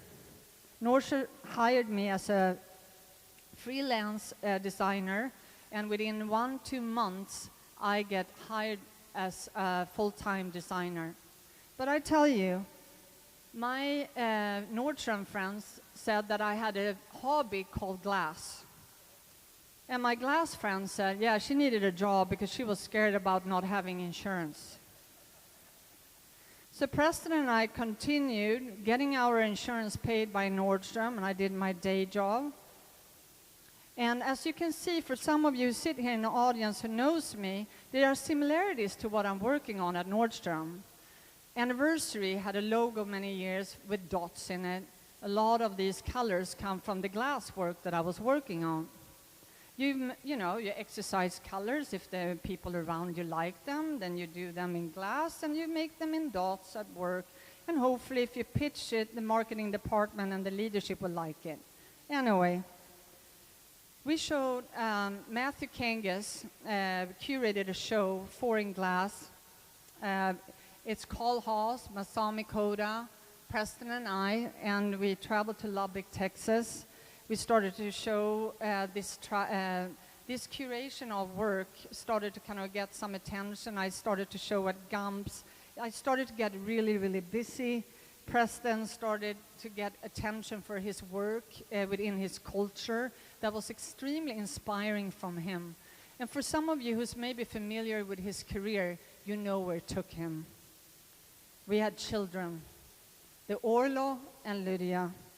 And they started to inspire my life, and I wanted to be with them. So I said to Preston, you know what? In Sweden, we get 18 months off with paid to care for your children. In America at that time, you get 6 weeks. And I thought it was time for me to kind of like move on so that we could work with the glass and do the things that Preston and I always dreamed of. Nordstrom negotiated me back.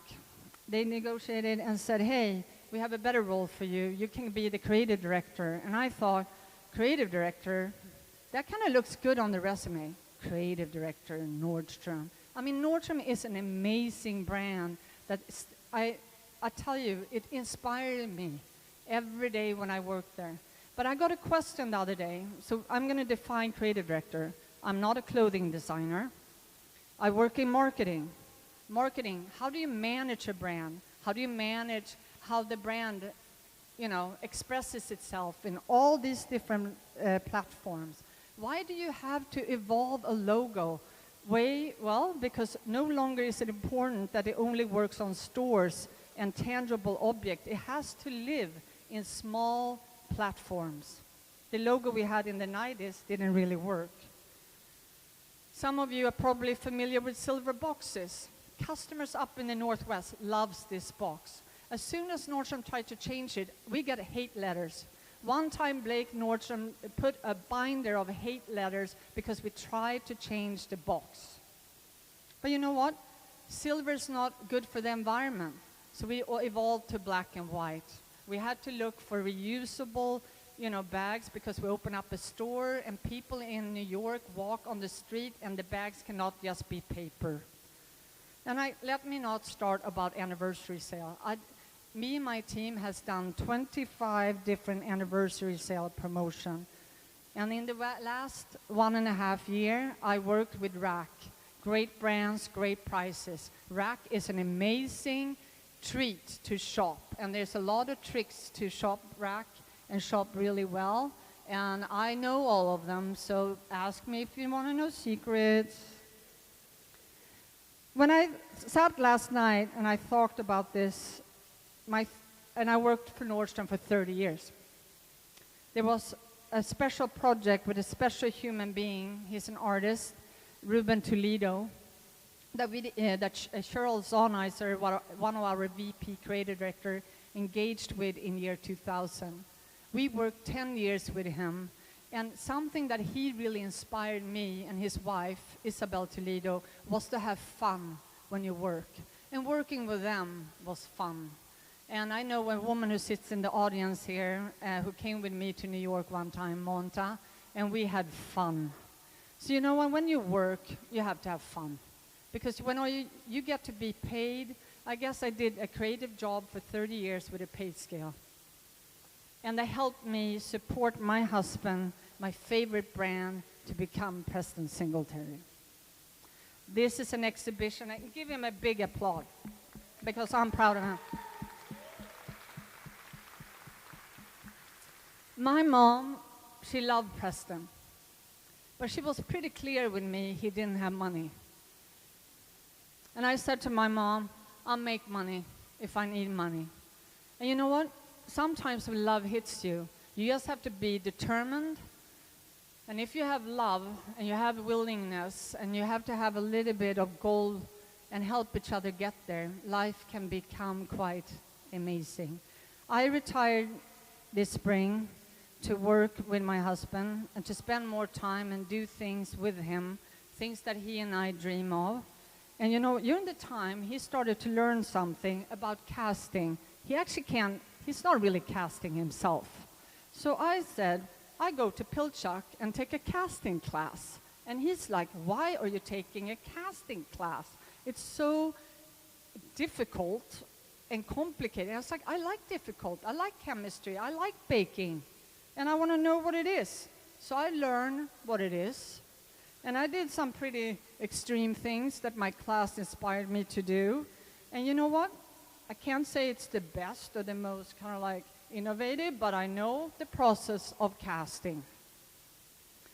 So, latitude 58, if I did a trick question, is about the latitude where Stockholm is. I think Stockholm is 57, and Sitka, where Preston's family is originally from, is 59 or something. So we have picked kind of like a number. This is a project we're working on. We were asked, Preston had a conversation with the director from the National Nordic Museum 1.5 years back. And they came to us and they asked us they wanted to do a creative story about our creative life. And Preston and I started because Preston was like, I'm Native American, I'm not Scandinavian. And they said, well, your wife is. So here we are. We started to kind of think about this show, and we are building a story about us. I am the white raven, the trickster, and Preston is the brown eagle. And that's the answer why I'm here.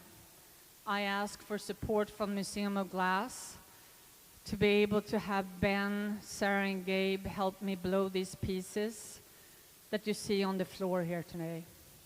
They are 4 different shapes. So on that note, I also want to thank Preston, Sean Albert, and Ross Richmond, who was here helping us blow some additional work on the side of Ben, Sarah, and Gabe. Because what I talked to Ben about, I want to go back and visit these pieces. They need really, really good glass. So where I come from, we had in the 90s crystal. Crystal is extremely clear. We can't blow crystal here. It's poisonous. It will hurt us. But they have really good glass here. So we have built, first of all, we have had an amazing productive week. I don't know how many pieces we have done. I think we've done over 40 pieces, which is, I'm extremely excited about that. These pieces will be used in the show. I'm going to tell you a little bit. When you saw the first picture that I showed about Stockholm, this is one of the pieces that I designed when I moved here. They are inspired by Stockholm, the color palette of the city of Stockholm, and the disc up here is symbolizes the 1,000 islands that surround Stockholm. Stockholm is built on 14, but there's an archipelago of 1,000 islands around it. The dimension piece that we worked on yesterday and here it's cold work. It's a celebration of the medium glass. When you look at it from all the different angles, this piece is quite heavy. It weighs around 10 to 12 pounds. I think it weighs more. It appreciates the glass. You look at it and you think it's two colors. You look at it and you kind of like, how many shapes is in that piece? And if you mess with the outside of it, it creates prism in it. Things that can't be done in anything else than glass when you work with that thickness. And then we have the plates that Preston, Ross, and Sean was working on. These are going to be sandblasted and be placed kind of in a similar structure like I had at my graduation show. And then today we're working on flower pots. And flower pots is blown in with a technique called incalmo. And we have had one day with them, and this is the second day. We're going to do one in lapis blue this afternoon. And it's been I've been pinching myself every day, and I've been talking to my dad that, you know, being able to be here and do this, I feel extremely, extremely grateful. And thank you for listening to me and my story. And that's the end and the beginning of a new chapter of my life.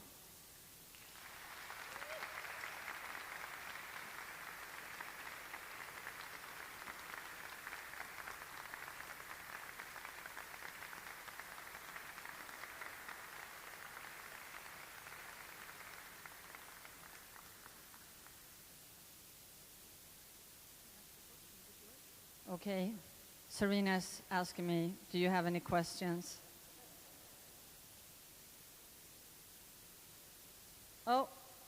Oh yes, hello. Say it again. Oh, Åsa, oh, yes, my name. You know, that's a good one. Thank you for that question. Well, my parents gave me that name.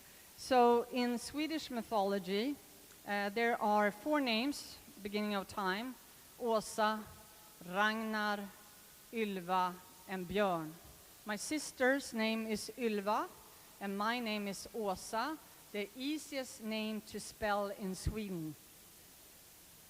That was it took a long time for my parents to decide on my name, but my father's best friend said that if he had a daughter, he would name her Åsa, and my parents just looked at me and said, her name is Åsa. So, yeah, it sounds really good in Swedish. In English, I get Åsa, I get all kinds of names, but the easiest name to kind of pronounce it is like O-S-A, Åsa. Thank you, perfect question. Yes, Sarah. When will the show be up? Well, hey, that's a great question. So the request from the National Nordic Museum was that the show was going to open up next October. Nordic Museum is going through some evolution, and we're still talking to them, and the curator that we work with, Leslie Anderson, went to Rolling Museum in Florida. Leslie Anderson is a fantastic curator that we love working with, Preston and I, and we are kind of in conversation with her if it will be sponsored by the Rolling Museum and be open, if it opens up there first in 27, but anyway, still in discussion. But thank you. Dinah? What is my new favorite color and why? Oh yeah, the team knows that one. First of all, my favorite color is yellow. It's always been yellow. And sometimes when the team asks me, what color are we going to blow? Blow yellow, because if something happens with yellow, I still like it. And that piece, this was the first piece, I really like it because it's yellow, but something happened with the clear. Yellow is really strong, so it's called saffron, and you know how you cook and bake with saffron, it spreads everywhere? Well, yellow is the same way. So it takes a little bit of time to kind of like how much yellow you use.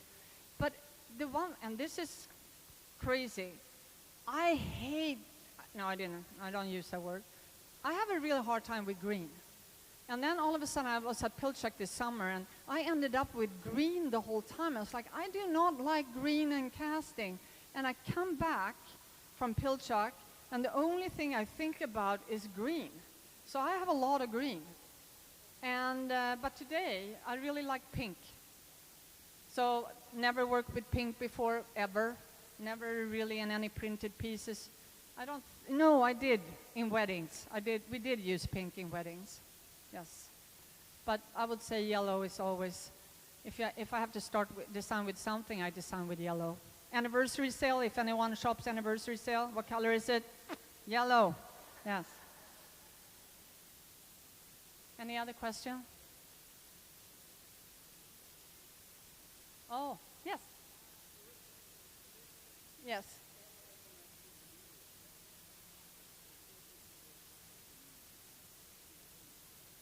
Yes, all right. He wonders, how will Preston's work interact with my work? Well, this is the best part, because all these pieces that we've blown here are canvases for him. So we're using my work, my design, to tell the story of us, because my designs is part of our story. And weaving the story together would not be the story without my work in it. And so we are using the plates for him to sandblast on. We're going to sandblast on the clear part of the flower pots. And the best part, which is the simplest, my designs are quite simple, but there are things that happens to them afterwards. And they are precise. They're not easy to make. They look easy, but when you design on top of here in the different, it becomes like a light show. So it's like two pieces. I'm not going to give away all the secrets right now, but is that a good answer? Yeah, yeah. Yes.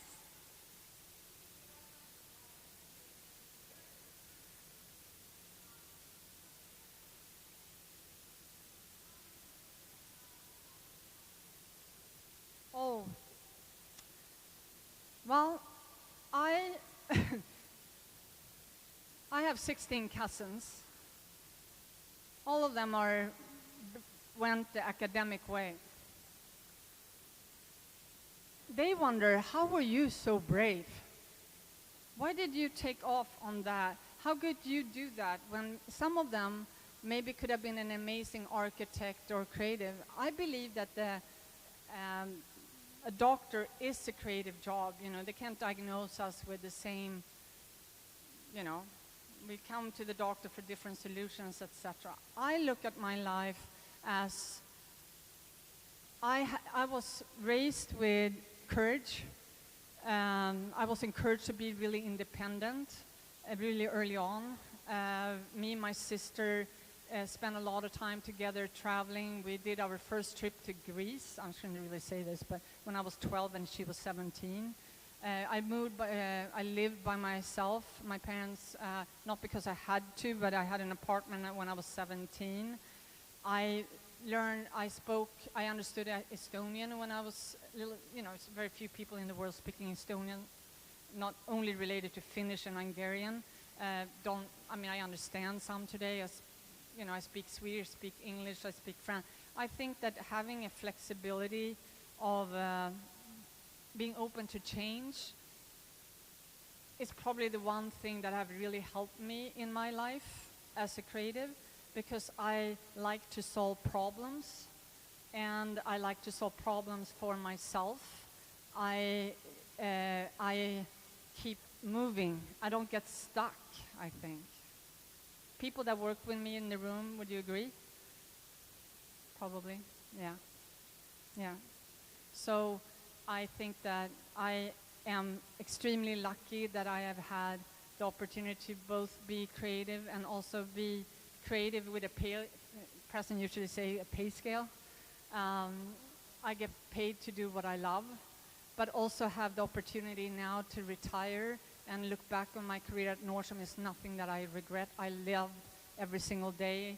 I love the people that I work with. I love my team. I think we have done amazing work that I'm proud of. I met some of my best friends there. I've had amazing mentors, and the brand itself is something that's really close to my heart. And I've had Preston along my side that has grown, and I think that I created security for him to be him, like my parents did for me.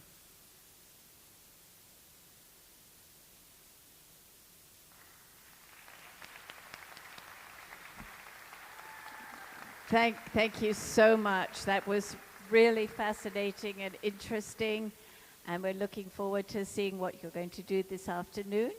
The team will be back at 2:30. Please join us then.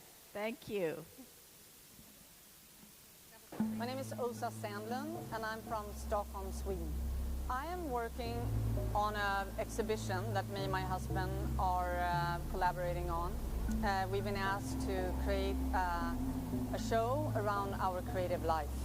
And Preston and I met through glass, and we worked a lot on a lot of collaboration, but also kind of like my designs. And Preston was then at that time my gaffer.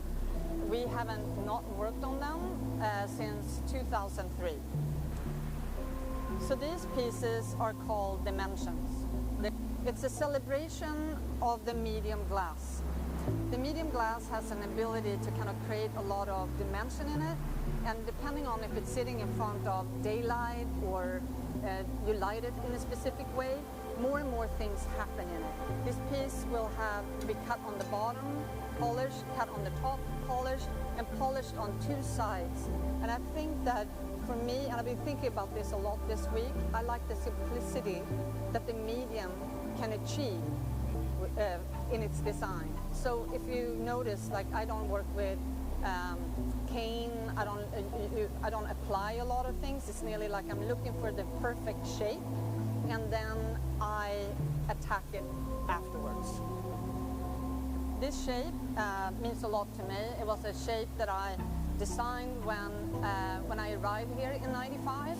It's an kind of in honor of the city that I'm from, Stockholm. Stockholm is built on 14 islands, and this piece, even if the white piece is kind of symbolizing its perfect shape, it's blown in many different colors. And the color theme that I worked on was inspired by the palette of the buildings in Stockholm. They are it's a perfect vase for a single stem flower. And Preston and I, with the pieces that we're blowing today, we're going to add a different aspect to it. We're going to sandblast on the top and also play with the lighting effect that this one have. You know, depending on how you're lighting it, you kind of get a shadow effect with this piece. And I believe that I had a great opportunity. You know, I traveled, I went to school international, I speak different languages. A lot of people always say like, oh, English is your second language. I think I don't speak any language better than English. I speak Swedish without an accent. I went to school in France. But the creative aspect of to finding the creative path as a woman, it's not that easy. And especially not like, there was someone, a gallerist in Paris, that shared with me that, hey, you go out maybe with a BFA, MFA, etc. You have one show. And I'm going to use Seattle right now. You have one show at Henry. You maybe have one second show in Seattle, or hopefully New York. Very rarely will you have a third. And he also brought something to me, this man, like seeing the person that I was. I really liked solving problems. He said that it was something that was in communication design, like, you know, we can find you a rich sponsor, we can find you, or you have to learn how to struggle. None of them sounded very, what you call it, attractive to me. And he kind of started to talk about graphic design, advertising, and I started to be curious about that. Am I creative? And be in charge of my own financial needs. And I think that I didn't really realize that that was what I was doing until a few years into my career. But a career can also take up a lot of time. And I think that moving here, starting working for Nordstrom, a brand that I thought, oh, I'll be here for 3 years, and realized I've been there for 30 years, and retired this spring. I fell in love with it. I'm still in love with it.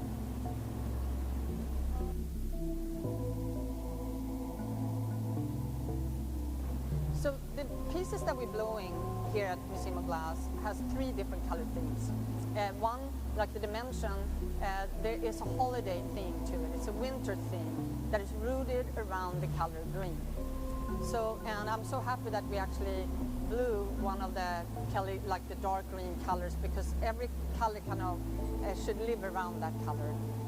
Then the Stockholm vase that I just talked about is in spring colors. People can also think about it like Easter. And then the vases that we're working on now, the flower pots, are more summer. So I believe that Preston works so much in fall that I'm staying away from fall.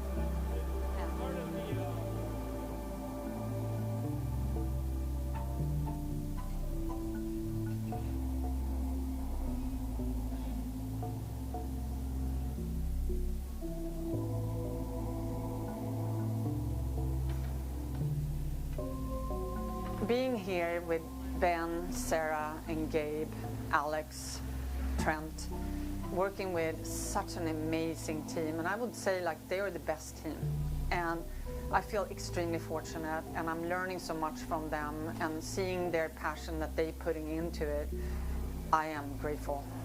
I am so excited about the work that they have produced, and the quality of the work has been, it's really, really rewarding.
Hey, welcome into the hot shop, everyone.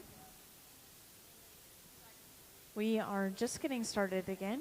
If you were here earlier before we took our lunch break, then we are continuing that same project you saw then. But if you weren't here and you have no idea what I'm talking about, no worries. This is our visiting artist up in the front here. Her name is Åsa, and we are going to be working on one of these flower pots. And the ones that we're using as reference for the shape are the white and yellow one, where it's a little bit squatter and wider, but this is a pretty big flower pot that we're going to be making. And this one is going to be made from blue glass. We're going to have opaque blue at the top and the bottom, and then in the center we're going to have a really light transparent blue so you can see through the finished piece.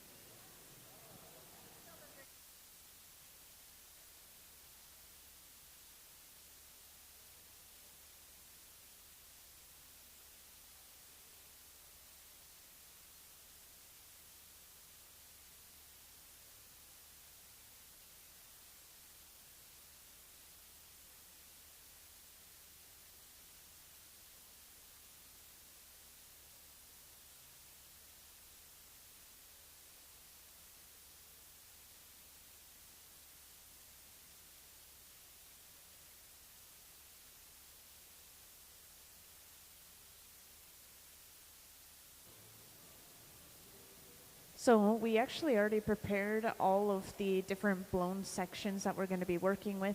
So the way that this is made is they will create 3 separate blown pieces of glass and connect them together by the openings.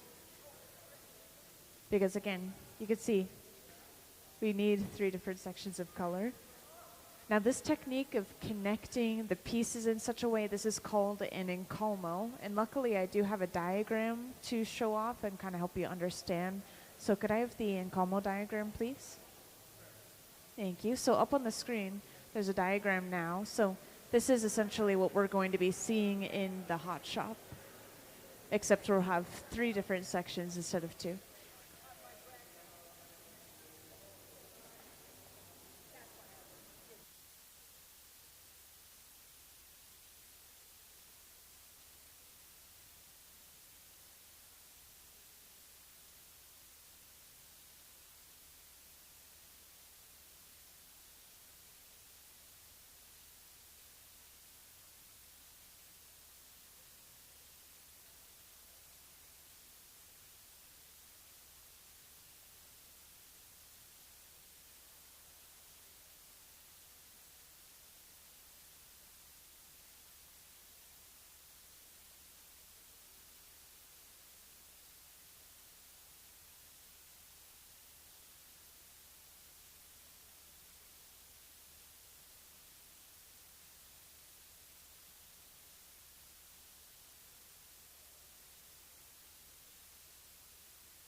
Yeah, I know some new people have joined in here and there, so I'll reintroduce everything one more time real quick.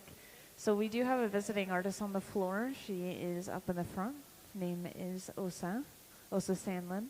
And we are going to be working on one of her flower pots, which you can see some of the finished flower pots on the cart here. We do have one on the pedestal as well. And we've been working on her pieces all the way since Wednesday. This is the last day of the residency. And because of that, she had an artist talk at about 1 p.m. She talked about her work and her inspirations. And we are finishing off the day with a large flower pot. This is going to have a transparent blue middle and then a dark opaque blue for the top and the bottom of the flower pot. So those are the final colors you can expect. Any color change you see in the hot shop is actually just because the glass is so hot that it's radiating light as well as heat. It's glowing like lava, so it'll appear orange or yellow.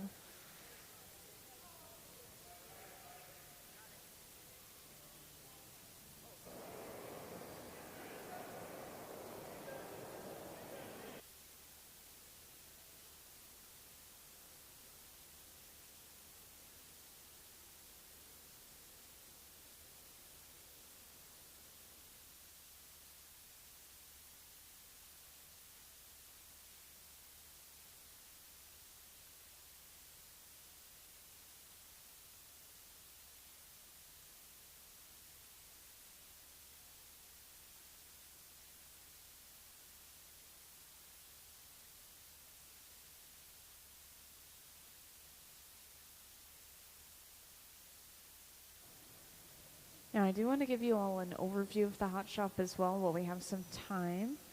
So we use this box here to keep all of those pieces of glass warm during our lunch. This is called the garage, and it stays at just about 1,000 degrees Fahrenheit. And then with that, we were able to prevent thermal shock, which happens if the glass cools down too quickly. So 1,000 degrees Fahrenheit is a really happy medium temperature for glass. And then when we want to work with the piece, we have to heat it up further and further inside of that large open face furnace. This is running between 21 and 2,300 degrees Fahrenheit, so pretty warm. The glass is completely molten to kind of a honey texture at 2,100 degrees Fahrenheit. But we're usually working with it more of like a taffy or putty texture. And then, speaking of the glass, we won't see them use this a ton in the second half of the day, but the glass furnace is the tank with the closed door. We have one on either side of the hot shop, by the way. And that's what holds the clear molten glass inside of a ceramic crucible.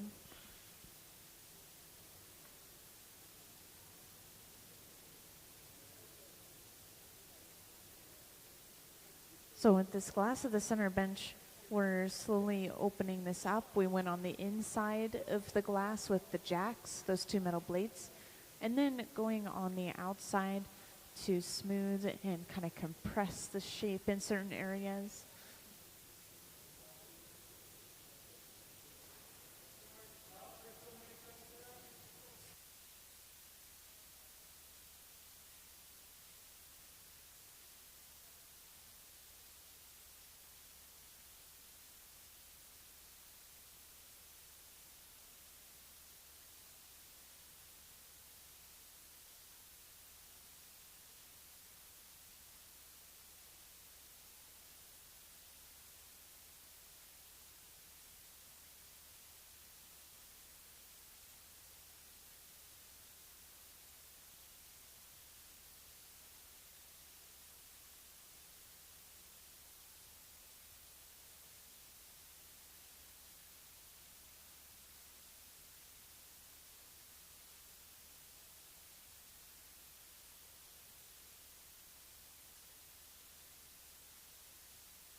So relatively soon we'll be connecting two sections of our blown glass together.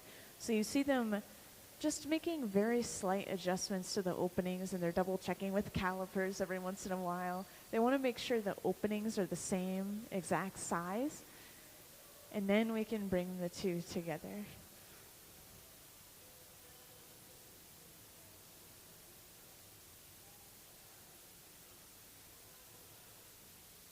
It's so tricky. If they're not connected perfectly, and that could be because they're not the same size or just because they misplaced it when they brought them together, then you'll have this edge or lip coming out on one side, and then it'll be like pushed in on the other side a little bit, and then you have to really try to smooth that connection out. It's very finicky. This is definitely one of the harder techniques you'll see just in general.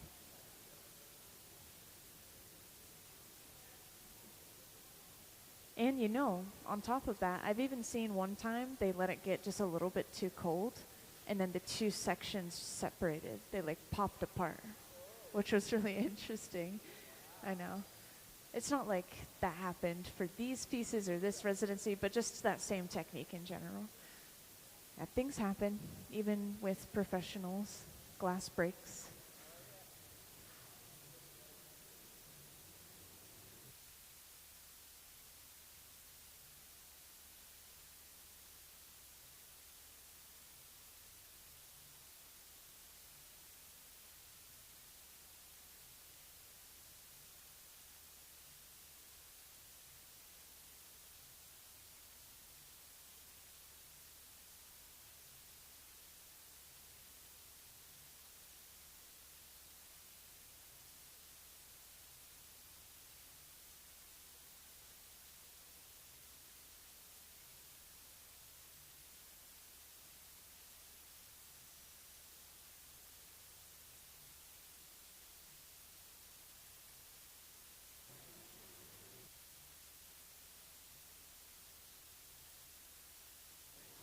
And just to mention, if anyone ever has any questions, feel free to grab my attention, let me know.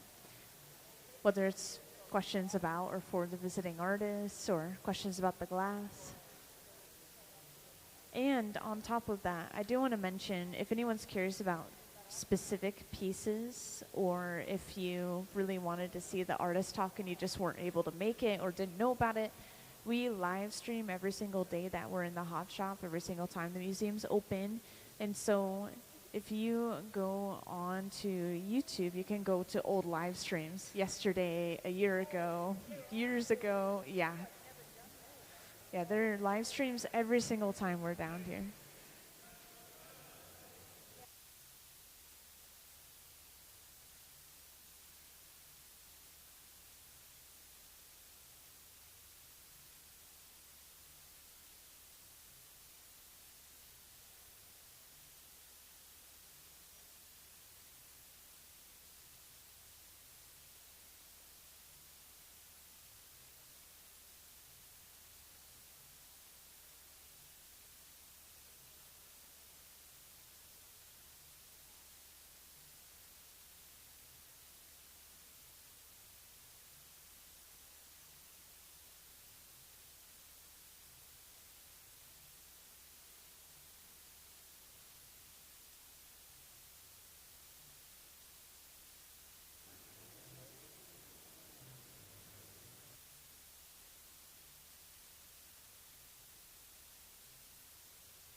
So after heating up the two openings of the piece, we'll be able to connect the two blown sections together. Sometimes they'll do some size checks, or sometimes they'll notice that something is slightly off last second and then go fix it. I assume that was just a size check.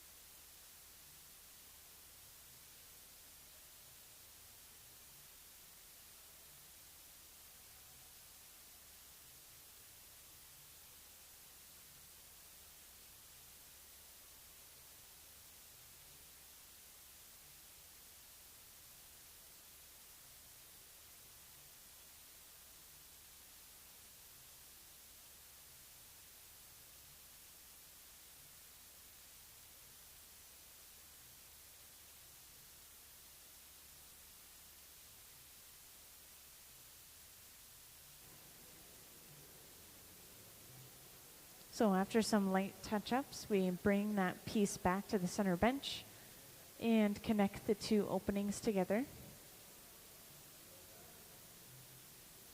This connection is smoothed out using a pad of newspaper that's just been splashed with a little bit of water. We'll give it the glass a little puff of air, and then eventually we'll break this pipe away that we use to carry that clear glass over.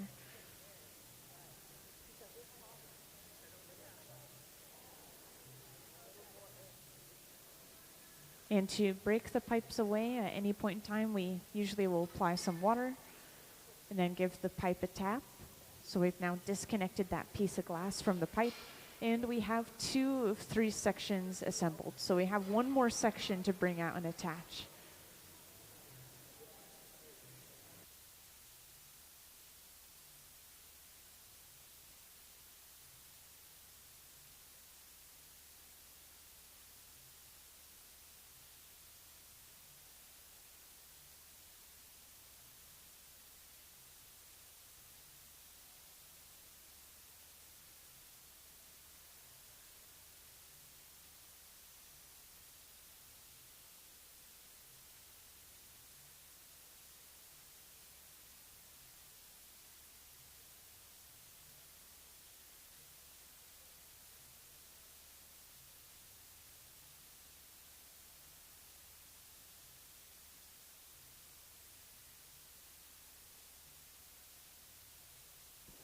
So what they'll do is they will open up the end of the glass again where we just disconnected that previous pipe.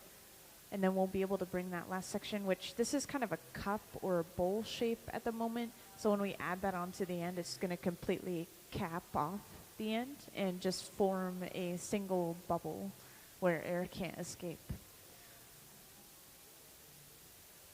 Also, this is a pipe cooler that we're using over on the right side of the hot shop. So you're not missing anything too crazy. It's just a trough of water that we set the pipe down into so we can handle the pipe closer to the glass.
So to start opening this up again, we're using the jacks as well.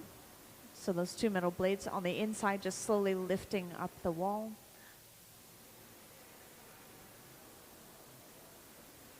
Oh, and something I mentioned last time that I want to mention again. The different colors of glass will move differently from each other. It's really interesting. So frequently, if you're using a color that has white in it or cadmium, it creates a harder glass and it's harder to work with in the way that you have to heat it up a little bit extra and you have to just really carefully balance the heat and how much pressure you're blowing. This one shouldn't be as big of a problem because it's blue, but I know that colors like black are super soft and then colors like white are really hard.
And just to talk about the destination of these pieces, because I know a lot of you weren't here earlier, Åsa is hoping to, well, not hoping to, Åsa is going to put these pieces into an exhibit that's going to be a traveling exhibit. It's going to move around from museum to museum. And this is going to be in fall of 2026, so that is coming up about a year from now, so they're preparing well in advance. And they need 35 to 40 final pieces to put into that exhibit. So we're knocking out a huge number of those here.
So it looks like they're ready for the size check.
So now that we've heated up those two openings, we connect the two pieces together.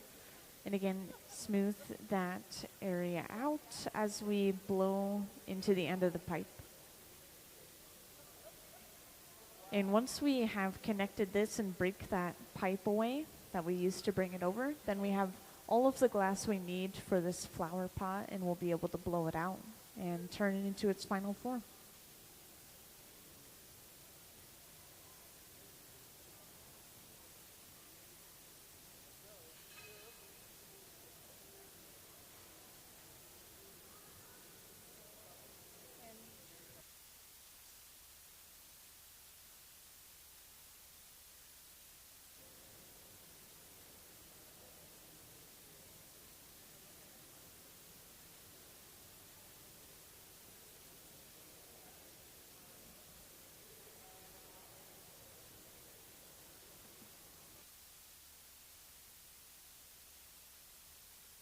And while I have a little bit of time, just in case any new people have joined in, welcome into the hot shop.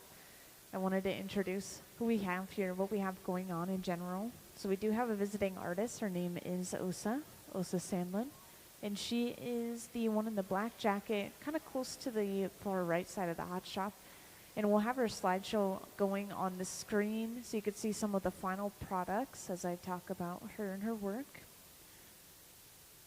So, of course, we have been working hard on all of these various projects throughout the week, starting on Wednesday, and this is the last day of Åsa's residency. We're going to be making one of these flower pots right here, except it's going to be even larger than what you see on this cart. It's going to be more like the size of the flower pot on the table, maybe a little bit bigger. And with a lot of these pieces, they are not quite done, even when they're sitting on the tables and pedestals like this, because they need to go through cold working. Like you see with some of these plates, they have imagery and designs on them.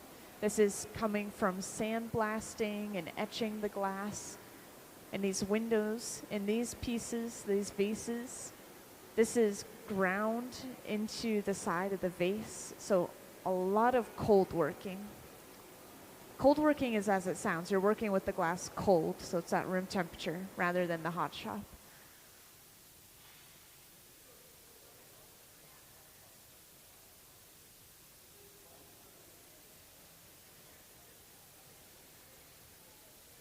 Thank you.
So we've really soaked up a lot of heat. We're trying to evenly heat this glass all the way through.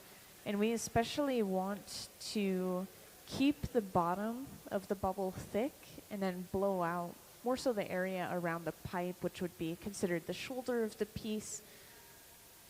So to cool down certain sections of the glass, we roll it on the marver. This metal table has a thick slab of stainless steel on top that just sucks heat out of the glass, and that prevents it from blowing out too much in that direction.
So now we can start to inflate this piece of glass a little bit.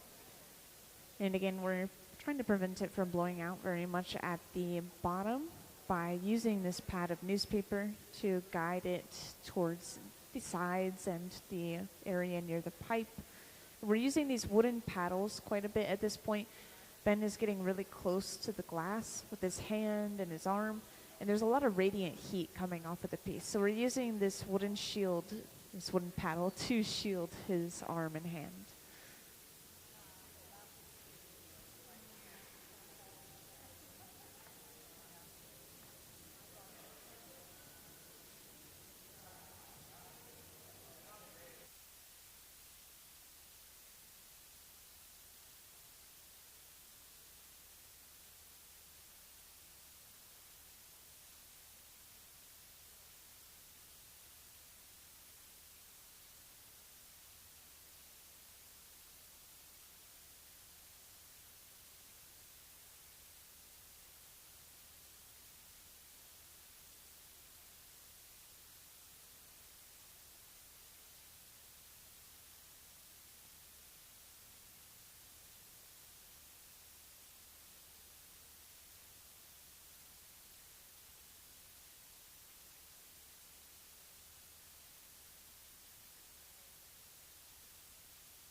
Yeah, the blowing can be easy to miss because it happens pretty quickly, but we have two different kinds of pipes. We have a blowpipe, which is hollow all the way through like a straw, and then we also have a solid pipe.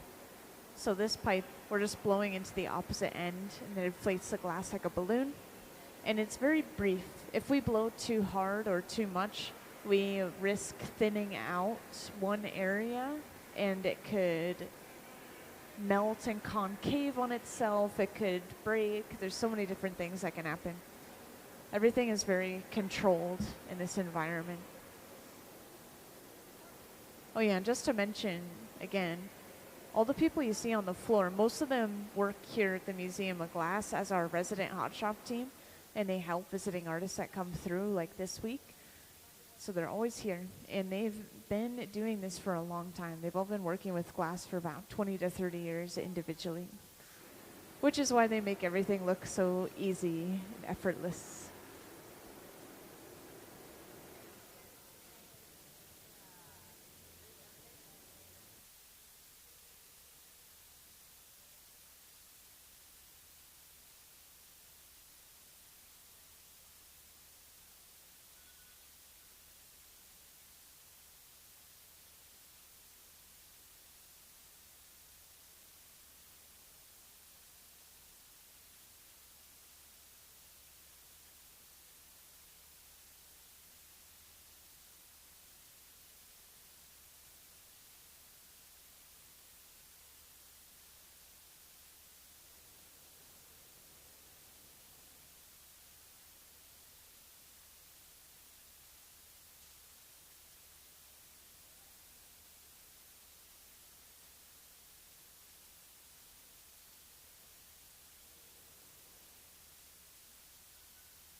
So now that we've gotten it hot enough, we are starting on the jack line, which is this divot that we squeeze into the glass off the end of the pipe with, of course, the jacks, those two metal blades.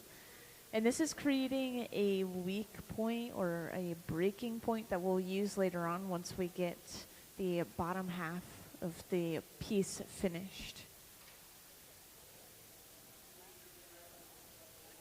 So now that we've created the jack line, we can focus more on the blowing and shaping, finish off the shape overall.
So we are trying to hit specific sizes for each of the pieces we've been making for this entire residency, really.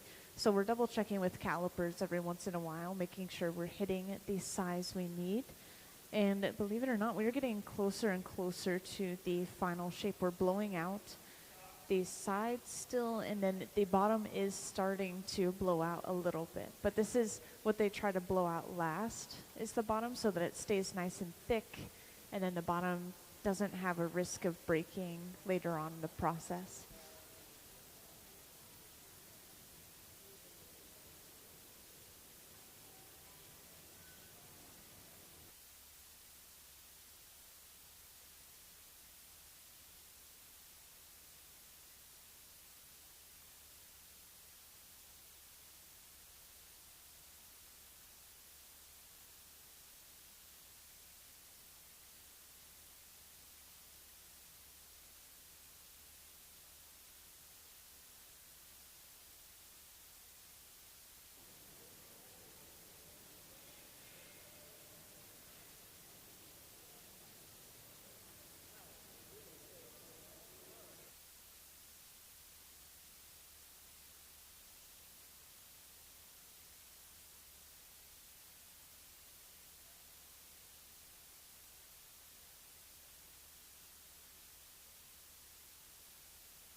And just in case anyone new has joined in and I've missed you, welcome into the hot shop, first of all.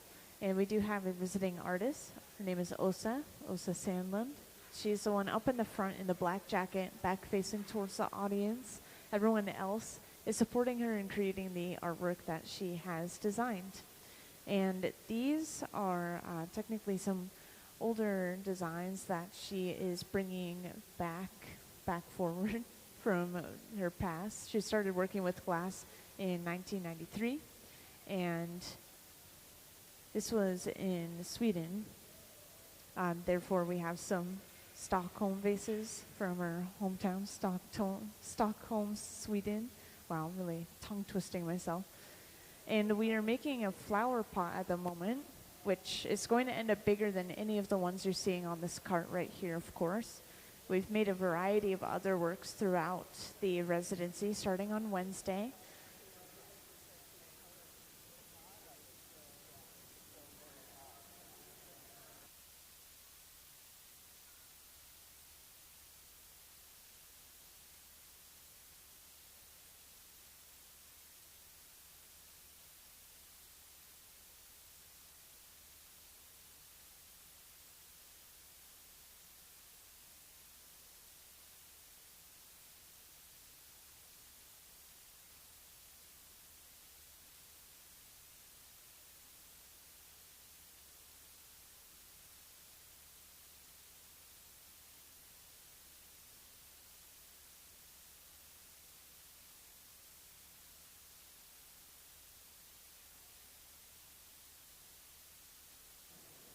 So I don't remember us using this setup earlier, but this is just a wooden board that we have laid out with some wet newspaper over top of it to protect it. And we're rolling the glass on it to basically apply even pressure to the entire side of the piece all at once.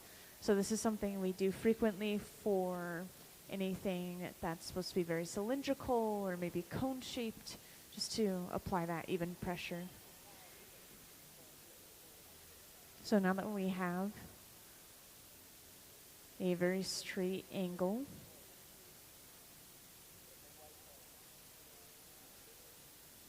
we should see them start to flatten the bottom pretty soon.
So now we are ready to start flattening the bottom of the piece.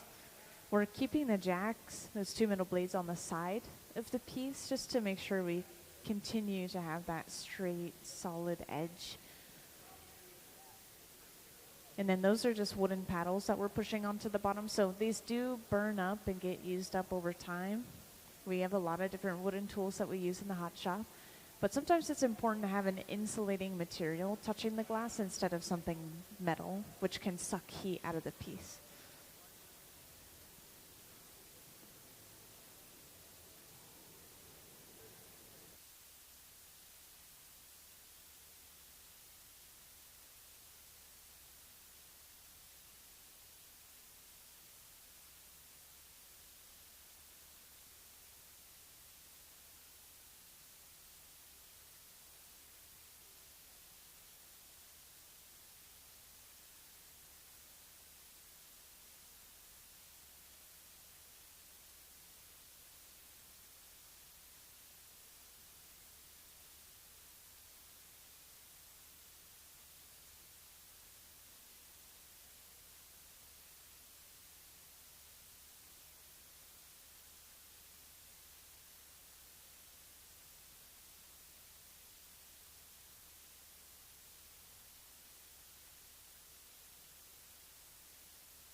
So luckily, we don't even need a sketch for the final piece because we have finished pieces right here. So these flower pots, this is just going to be a little bit of a larger version, and it's going to be in blues. So we're going to have an opaque blue for the top and the bottom, and then a transparent blue for the center, but a really light transparent blue. So it might not be super obvious right now, but when it's a finished piece sitting like this, I think the best comparison maybe be this greenish one. It has a little green tinge to it.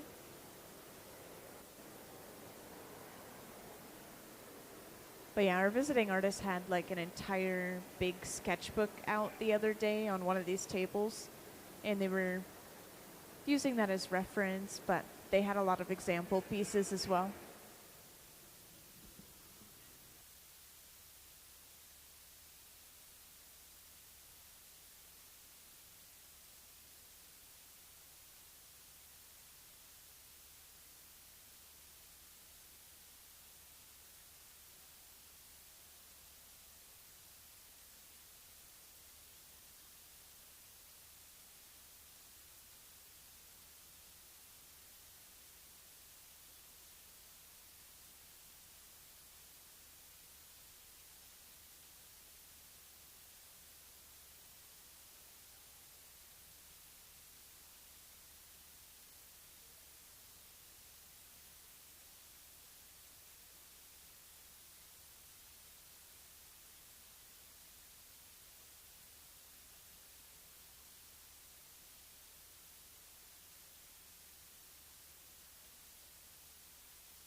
Yeah, I guess I'd like to point out something interesting.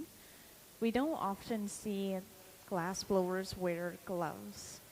And this is just because as long as we don't touch the glass itself or the hot end of our tools, we're perfectly fine. So there's not really a need to wear gloves. But in this case, there's so much radiant heat coming off of a piece that has such a large surface area like this that Ben has to wear a glove to protect his hand from that radiant heat, just because he's so close to it. And then we have two other people who are wearing just a glove on their left hand. And this is actually just to get better grip on the pipe and turn it more properly instead of their hand slipping on the pipe. So, just something that we don't usually see.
So whenever we have visiting artists here, very, very frequently, even if they are glass artists themselves, they won't handle the glass. They have the hot shop team do it.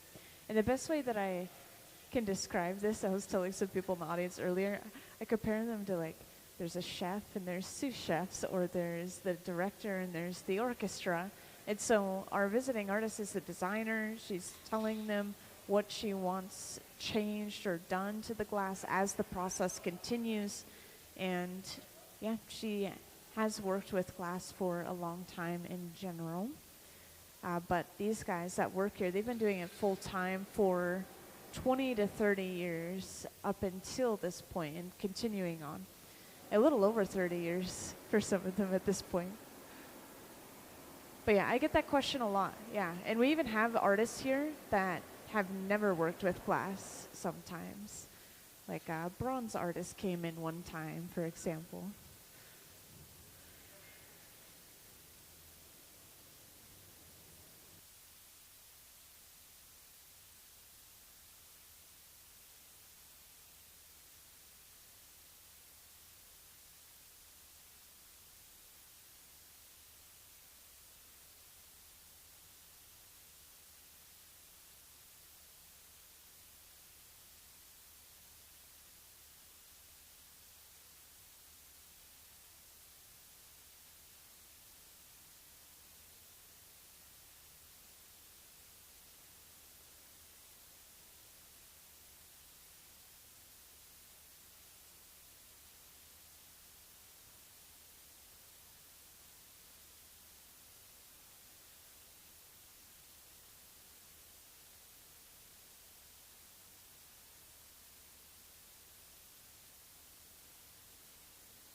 So now we have flattened the bottom to our liking. We're going to let that stay cool. We're heating up the colder areas of the glass with that fluffy torch.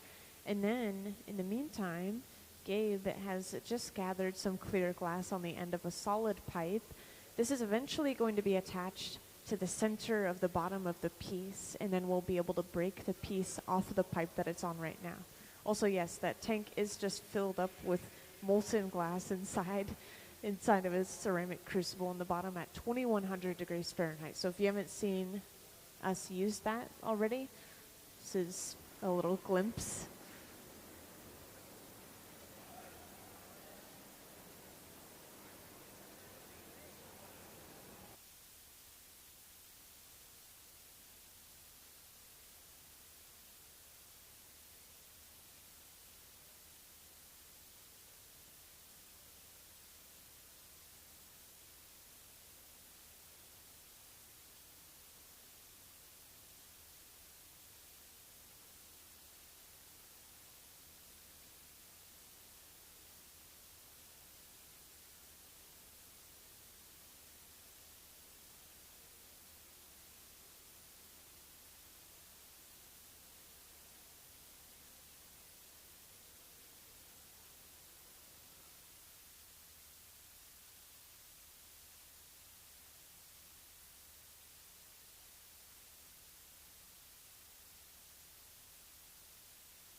So now we bring over that pipe. This is attached right to the center of the bottom of the piece.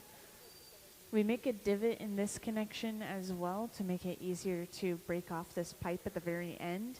And this does mean that there's going to be some clear glass permanently connected to the bottom of this piece. And you'll see this with a lot of different pieces. There's a different connection for each of them, but this is all eventually cut, ground, polished away, so you don't see it in the final product.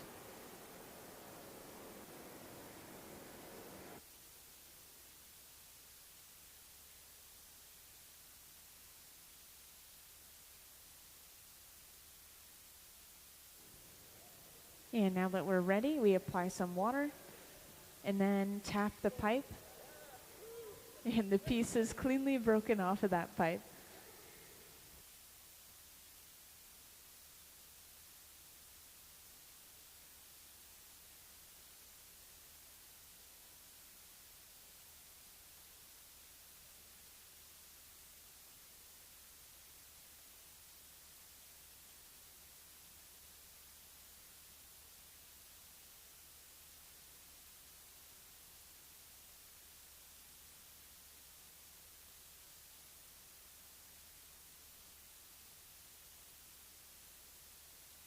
So we're not quite opening it up yet, we're just centering it to the pipe while that connection is still warm and movable. And then once we're sure that is centered, we can move on to heating up the opening and starting to flare it out.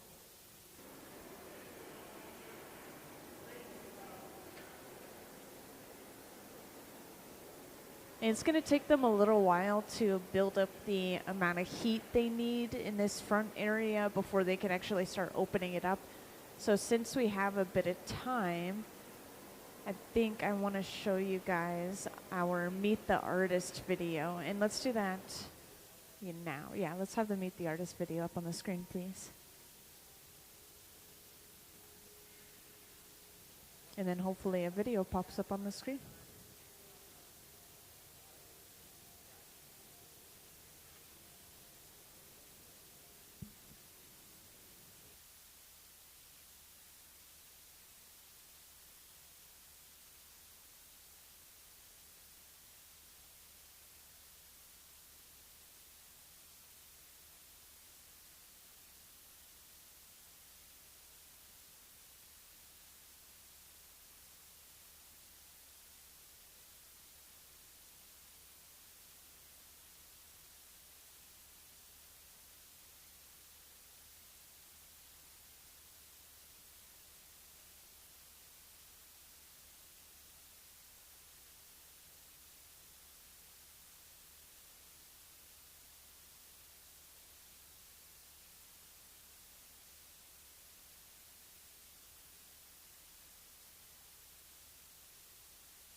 Also, just to mention one more time, in case anyone didn't hear or forgot, if you have any questions, feel free to let me know.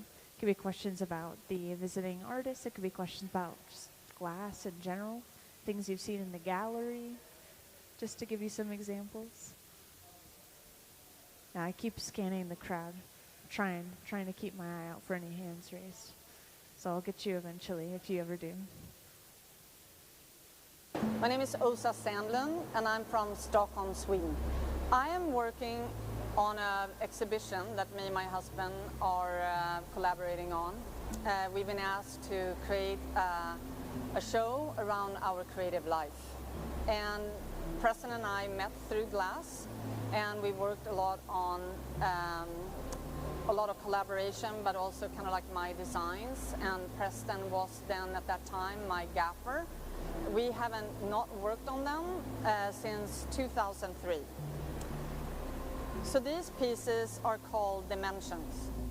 It's a celebration of the medium glass.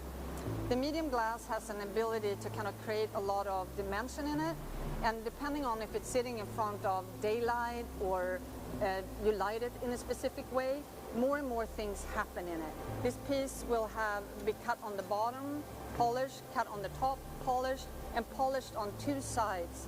And I think that for me, and I've been thinking about this a lot this week, I like the simplicity that the medium can achieve in its design. So if you notice, like I don't work with cane, I don't apply a lot of things. It's nearly like I'm looking for the perfect shape, and then I attack it afterwards.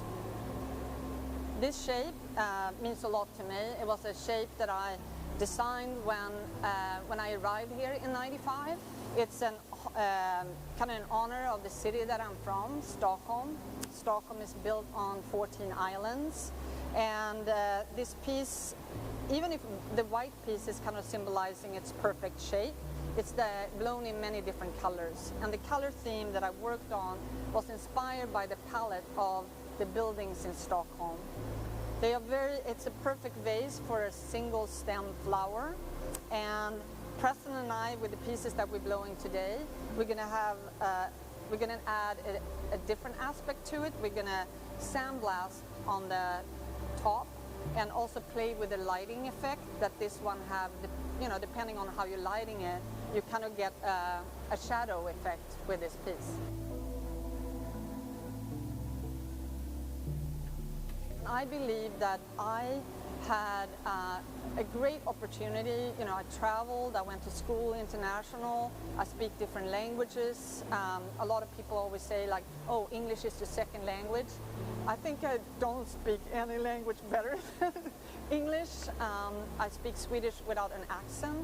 I went to school in France. But the creative aspect of to finding the creative path as a woman, it's not that easy. And especially not like, there was someone, a gallerist in Paris, that shared with me that, hey, you go out maybe with a BFA, MFA, etc., you have one show. And I'm going to use Seattle right now. You have one show at Henry. You maybe have one second show in Seattle, or hopefully New York. Very rarely will you have a third. And he also brought something to me, this man, like seeing the person that I was. I really liked solving problems. He said that it was something that was in communication design, like, you know, we can find you a rich sponsor, we can find you or you have to learn how to struggle. None of them sounded very, what you call it, attractive to me. And he kind of started to talk about graphic design, advertising, and I started to be curious about that. I can still do my creative and be in charge of my own financial needs. And I think that I didn't really realize that that was what I was doing until a few years into my career. But a career can also take up a lot of time. And I think that moving here, starting working for Nordstrom, a brand that I thought, oh, I'll be here for 3 years, and realized I've been there for 30 years, retired this spring. I fell in love with it. Still in love with it.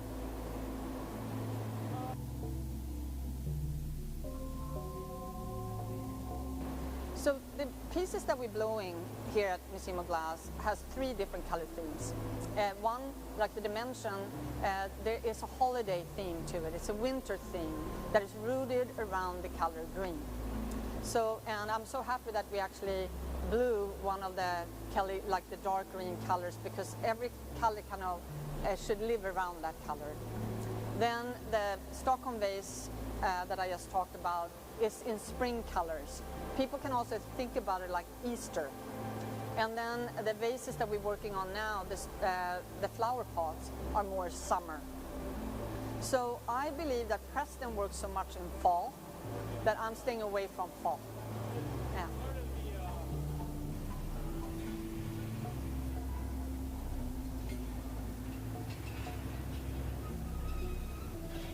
Being here with Ben, Sarah, and Gabe, Alex, Trent, working with such an amazing team, and I would say like they are the best team, and I feel extremely fortunate, and I'm learning so much from them, and seeing their passion that they're putting into it, I am grateful.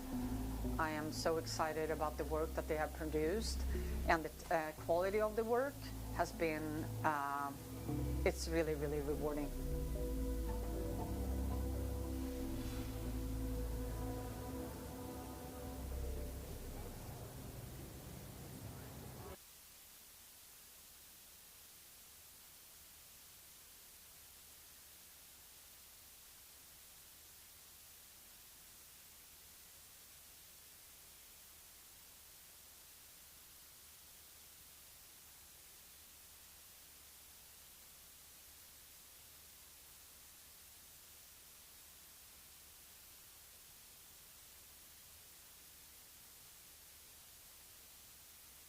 So we're at the point where we have really started to flare this out, and eventually this lip that we've flared outward is going to touch back down on the outside of the piece, which creates that three-dimensional edge or lip like you're seeing on these pots right here.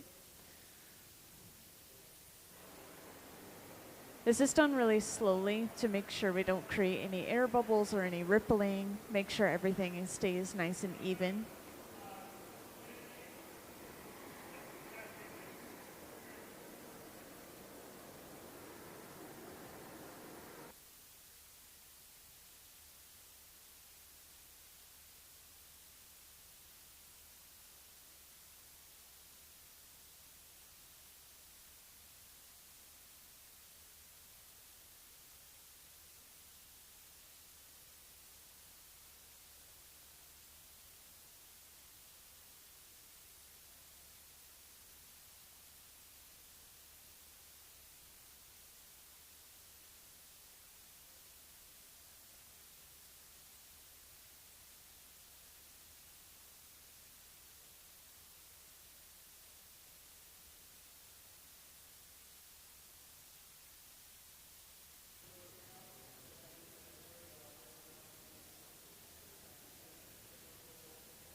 So we've completely pushed that lip flush with the side of the piece, and it sounds like they're going to open it up just a little bit further, but we are getting close to finishing this piece.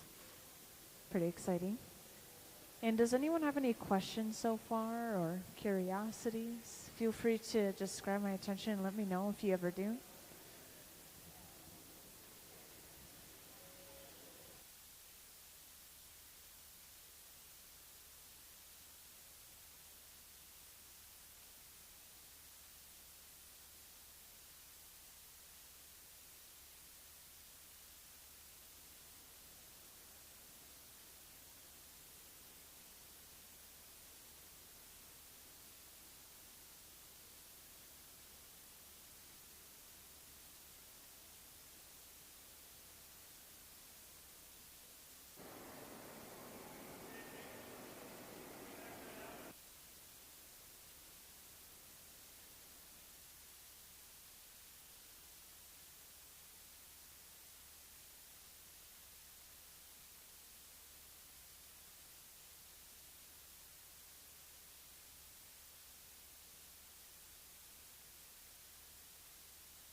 So see right there, we had some of the artists come up towards the front. They were looking at the piece from the side, see if it was symmetrical, just get a different point of view.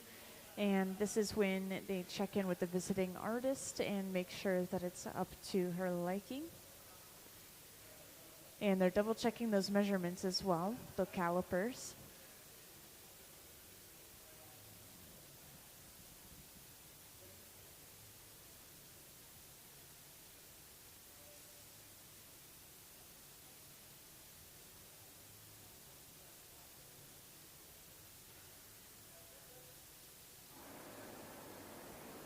And it's sounding like they are happy with the shape, so that means this piece is done. We're just going to get ready to break it off and put it away. And we have not put a piece away yet since you guys have come in from our lunch break. So I'll point out this large black box over on the far right wall. That is one of our annealers, and the annealer's job is to just slowly cool the glass down to prevent thermal shock.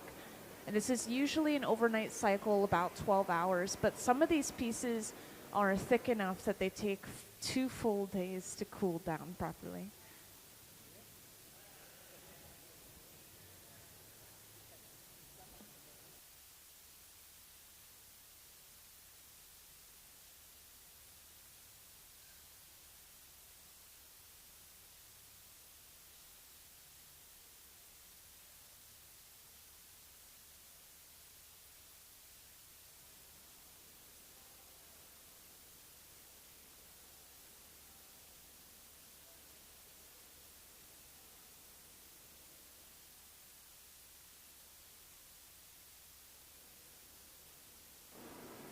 So we'll torch this clear glass that's connecting the piece to the pipe, and then we will eventually apply some water to that connection, pop the piece off, and Trent is going to pick up the piece with those Kevlar gloves and carry it over to be put away. That box that we're putting the piece inside of sits at about 900 degrees Fahrenheit all day as we continue to load pieces inside of it. So we get suited up pretty heavily to lean inside of that box.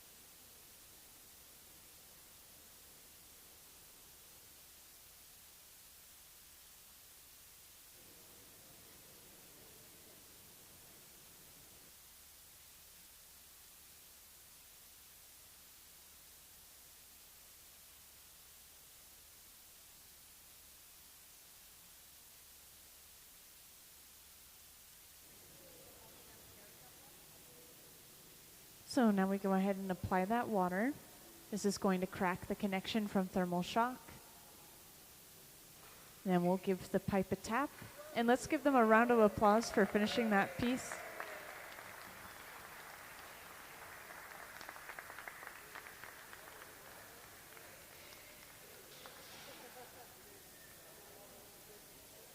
And now we won't see that piece again until at least tomorrow.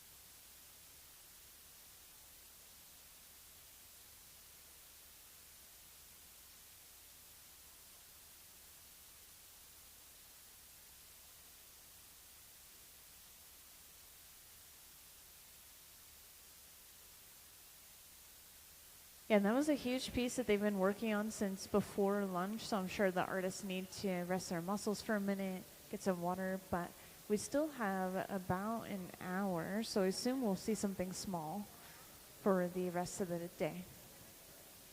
Because we do have till 5.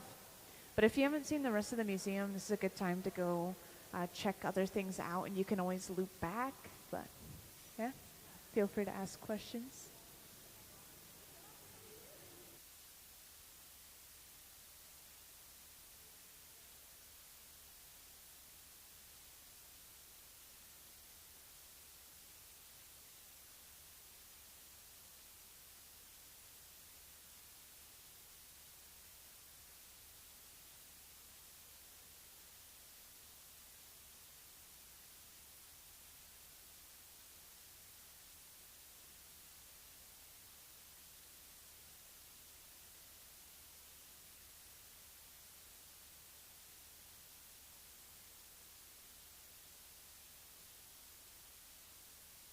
So next we're going to be making one of the dimension vases, or one of the dimensions vases, which are up in the front here. This is what they look like when they're finished in the hot shop.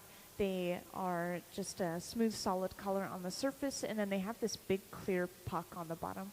And this is something that has to go through a heavy amount of cold working when it's done.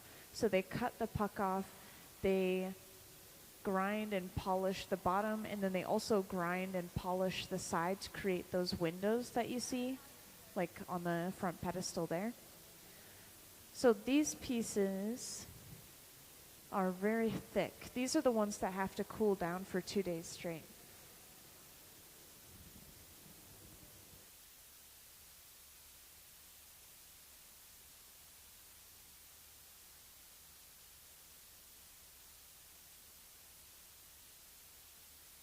Yeah, we are going to be making one more piece if you guys are curious about what's going on.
I'm just going to hide in the warmth over here. Like rotate like a rotisserie chicken, keep myself warm.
So the way that these vases are created, we will create a blown cup of colored glass that has a rounded bottom.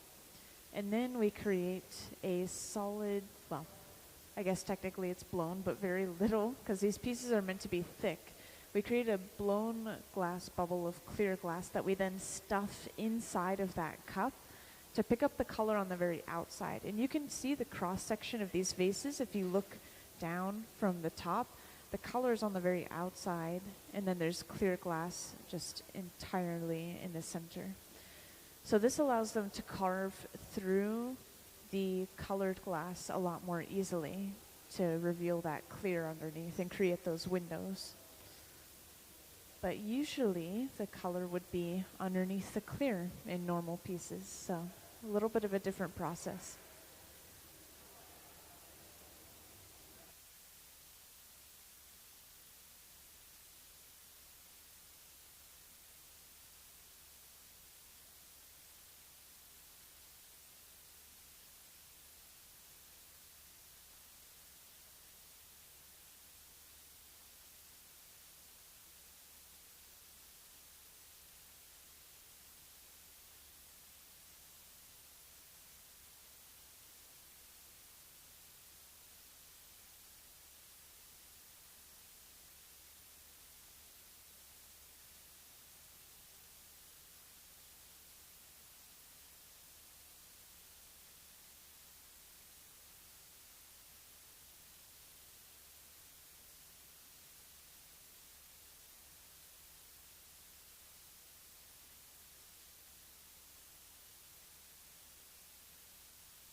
So Sarah's starting that bubble over on the right bench, and the way that this is done, the way that we start them, just in the very beginning, is we gather up some clear glass, and then when we blow into the end of the pipe, it takes a lot of force, so instead of just blowing and blowing and blowing, we blow and then we cap with our thumb, which keeps the pressure maintained inside of the pipe, and that forces a bubble into the glass.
And for those who joined in recently, I just wanted to share what we're working on. So we are going to be making one of these dimensions vases, which these are ones that we made in the hot shop more recently on the cart, and then these are finished ones on the pedestal. So what we're going to see is they're going to make a cup of colored glass, which they're starting now. Eventually they'll stuff a clear glass bubble inside of that cup to pick up the color on the very outside. And then we can grind through that color and create these clear windows that show off all the dimensionality of this piece. So yeah, this all starts with the color. The different colors come from different metals, minerals, oxides that are mixed into clear glass, and then we just melt down sections of solid pieces of color and add it on top of our clear.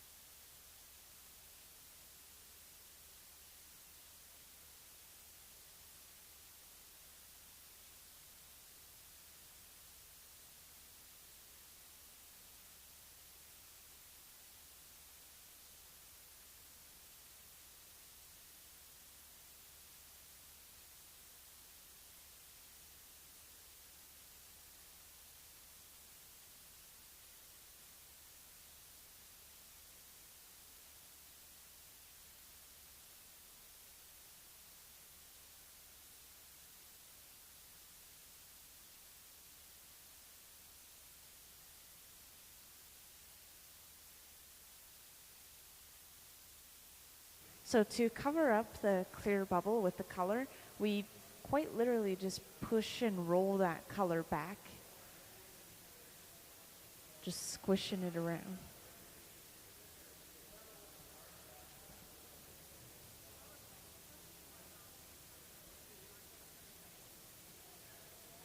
And then I think with these ones, we gather a single layer of clear over top of the color as well, mostly just to protect the color. So that's what we can expect.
Hey, welcome. You guys were in here earlier, right? No? You weren't here earlier? Okay, good. Then I can give my whole spiel. So we have a visiting artist today. Her name is Åsa. She's over on the left side of the hot shop talking to one of our hot shop team members, Gabe. And we are going to be working on one more of her pieces, which you can find on the front pedestal here. So this is the finished product called a dimension vase. And what you're going to see in the hot shop is something like this made, specifically with this green color here. So when we first make them in the hot shop, they have these really thick walls. They're like about that thick all the way around. And they have this clear puck on the bottom. They don't have the window in them yet.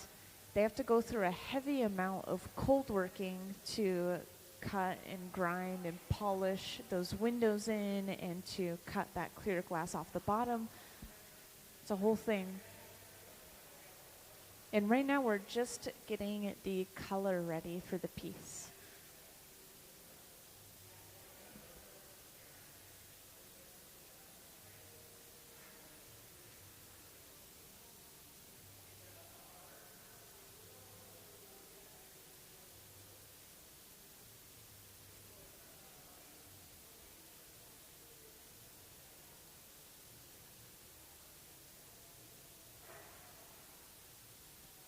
Hey, welcome into the hot shop, you two. We're going to be working on one of these dimensions vases, which you'll see on the front pedestal right here. They have these clear windows cut into the side, and they have these really thick walls, about that thick. So these take 2 full days to cool down properly without breaking. This is what they look like when they're finished in the hot shop. So we're not going to see them make the windows or cut the clear glass off the bottom, but that's done after, when the glass is cooled down.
Hey, welcome into the hot shop, you guys. We are going to be working on one more piece, which is one of these dimensions vases, designed by, of course, our visiting artist. You saw her earlier, Åsa. And we are going to be making one in this green color right here. And the way that these are made, so we finish them, they look like this after they're done in the hot shop. And then they have to go through a whole cold working process where they completely grind down two sides of the piece to create these clear windows. And then, of course, this clear puck is ground off of the bottom as well. And we are just preparing the two parts that we're going to need for this. So we create a cup of colored glass, which is what they're working on over on the right bench. This is eventually, of course, blown out into a cup that has a rounded bottom. And then at the center bench, we have a clear bubble of glass that's eventually going to be stuffed inside of that cup to pick up the color on the very outside. So those are the two different components that we have right now. If you guys ever have any questions, feel free to let me know.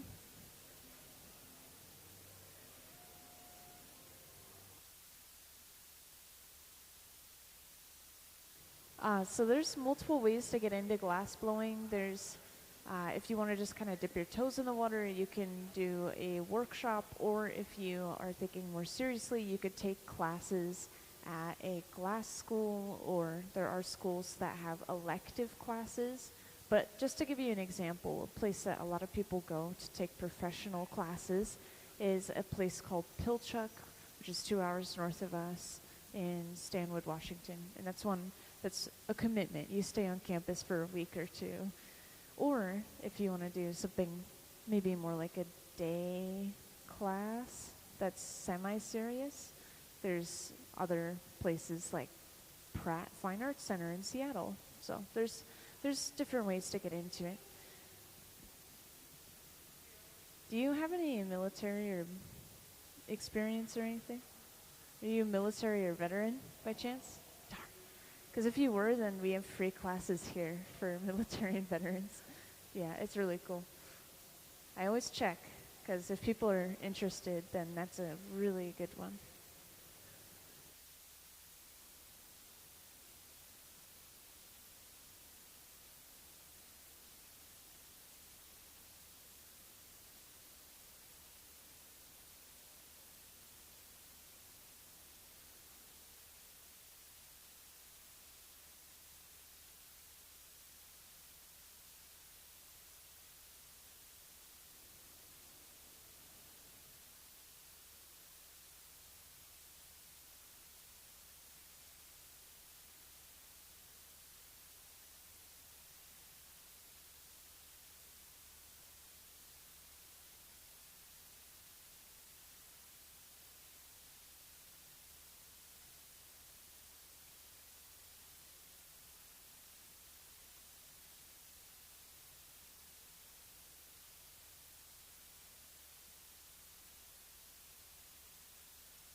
If you guys were in the front row right there, you'd feel the heat coming off of that piece of glass.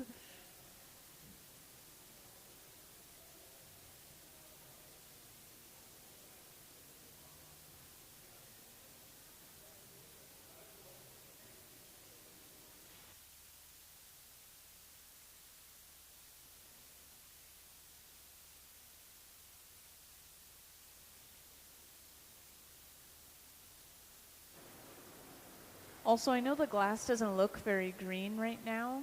A lot of the colors we've been working with today are pretty accurate to themselves even when they're hot, but green will look very different when it's warm. So it looks orangish or brownish depending on the green. It will change back to green as it cools down overnight.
Yeah, you guys came back in at a good time because we're just putting these two pieces of glass together. Again, this is a stuff cup or a color cup. We're stuffing some clear glass inside of the colored cup just to get the color on the very outside of the piece. And once we have those two together, we can heat this up and start turning it into our vase.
So first they roll this glass on the marble of this metal table here to make sure that cup is fully contoured to the shape and size of the bubble, just making sure it touches down. And we're not going to blow this out a ton because again, we want to leave the walls of this piece really thick.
So now the artists will start working at the center bench for the most part. They're going to finish this vase off. A lot of this process is going to be stretching the glass out. We have to create a breaking point for the glass to take the piece off of the pipe, and then we have to flatten the bottom of the piece as well. So we do have a few steps left.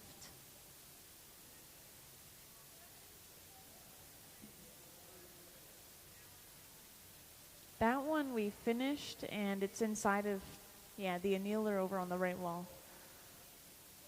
Annealer. Yeah, it's called an annealing cycle. It's what cools the glass really slowly to prevent thermal shock. So we won't see that piece again for a little while, I think up to 2 days. Yeah, these pieces, the one that we're working on right now, these are the ones that need to cool for 2 days. And no matter what else we put in there, it's always going to have to cool for 2 days just because of this one piece.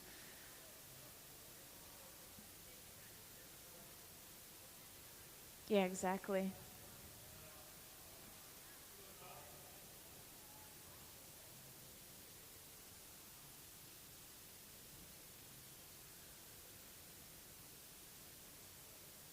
Also, we are using these wooden paddles to shield Ben's arm and hand from that radiant heat. But other than that, we use them to flatten the bottom of the piece, which we'll see later.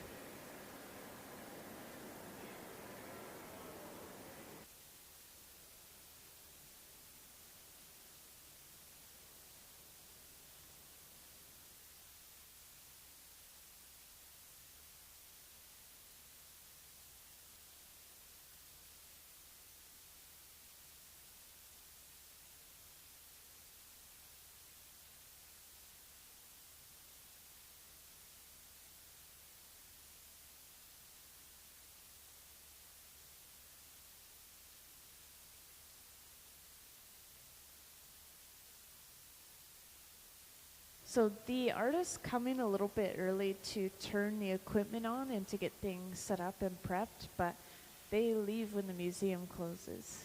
And actually everything is shut off when we're done except for the glass furnaces, so the furnaces that hold the molten glass inside of them, just so it stays a consistent temperature and texture.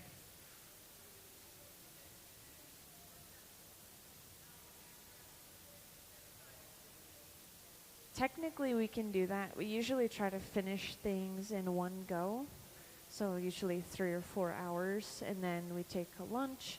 But there are many pieces and many artists that will work with a piece of glass multiple days. For example, you could create a piece of glass that has multiple layers of color on the outside of it, and then when you grind through the surface layers of color, it reveals the other layers underneath. And then they might bring it back into the hot shop to add that to something or to fire polish it, so heat it up enough that it melts smooth again and it's not rough. Yeah, it really depends on the person and on the piece, but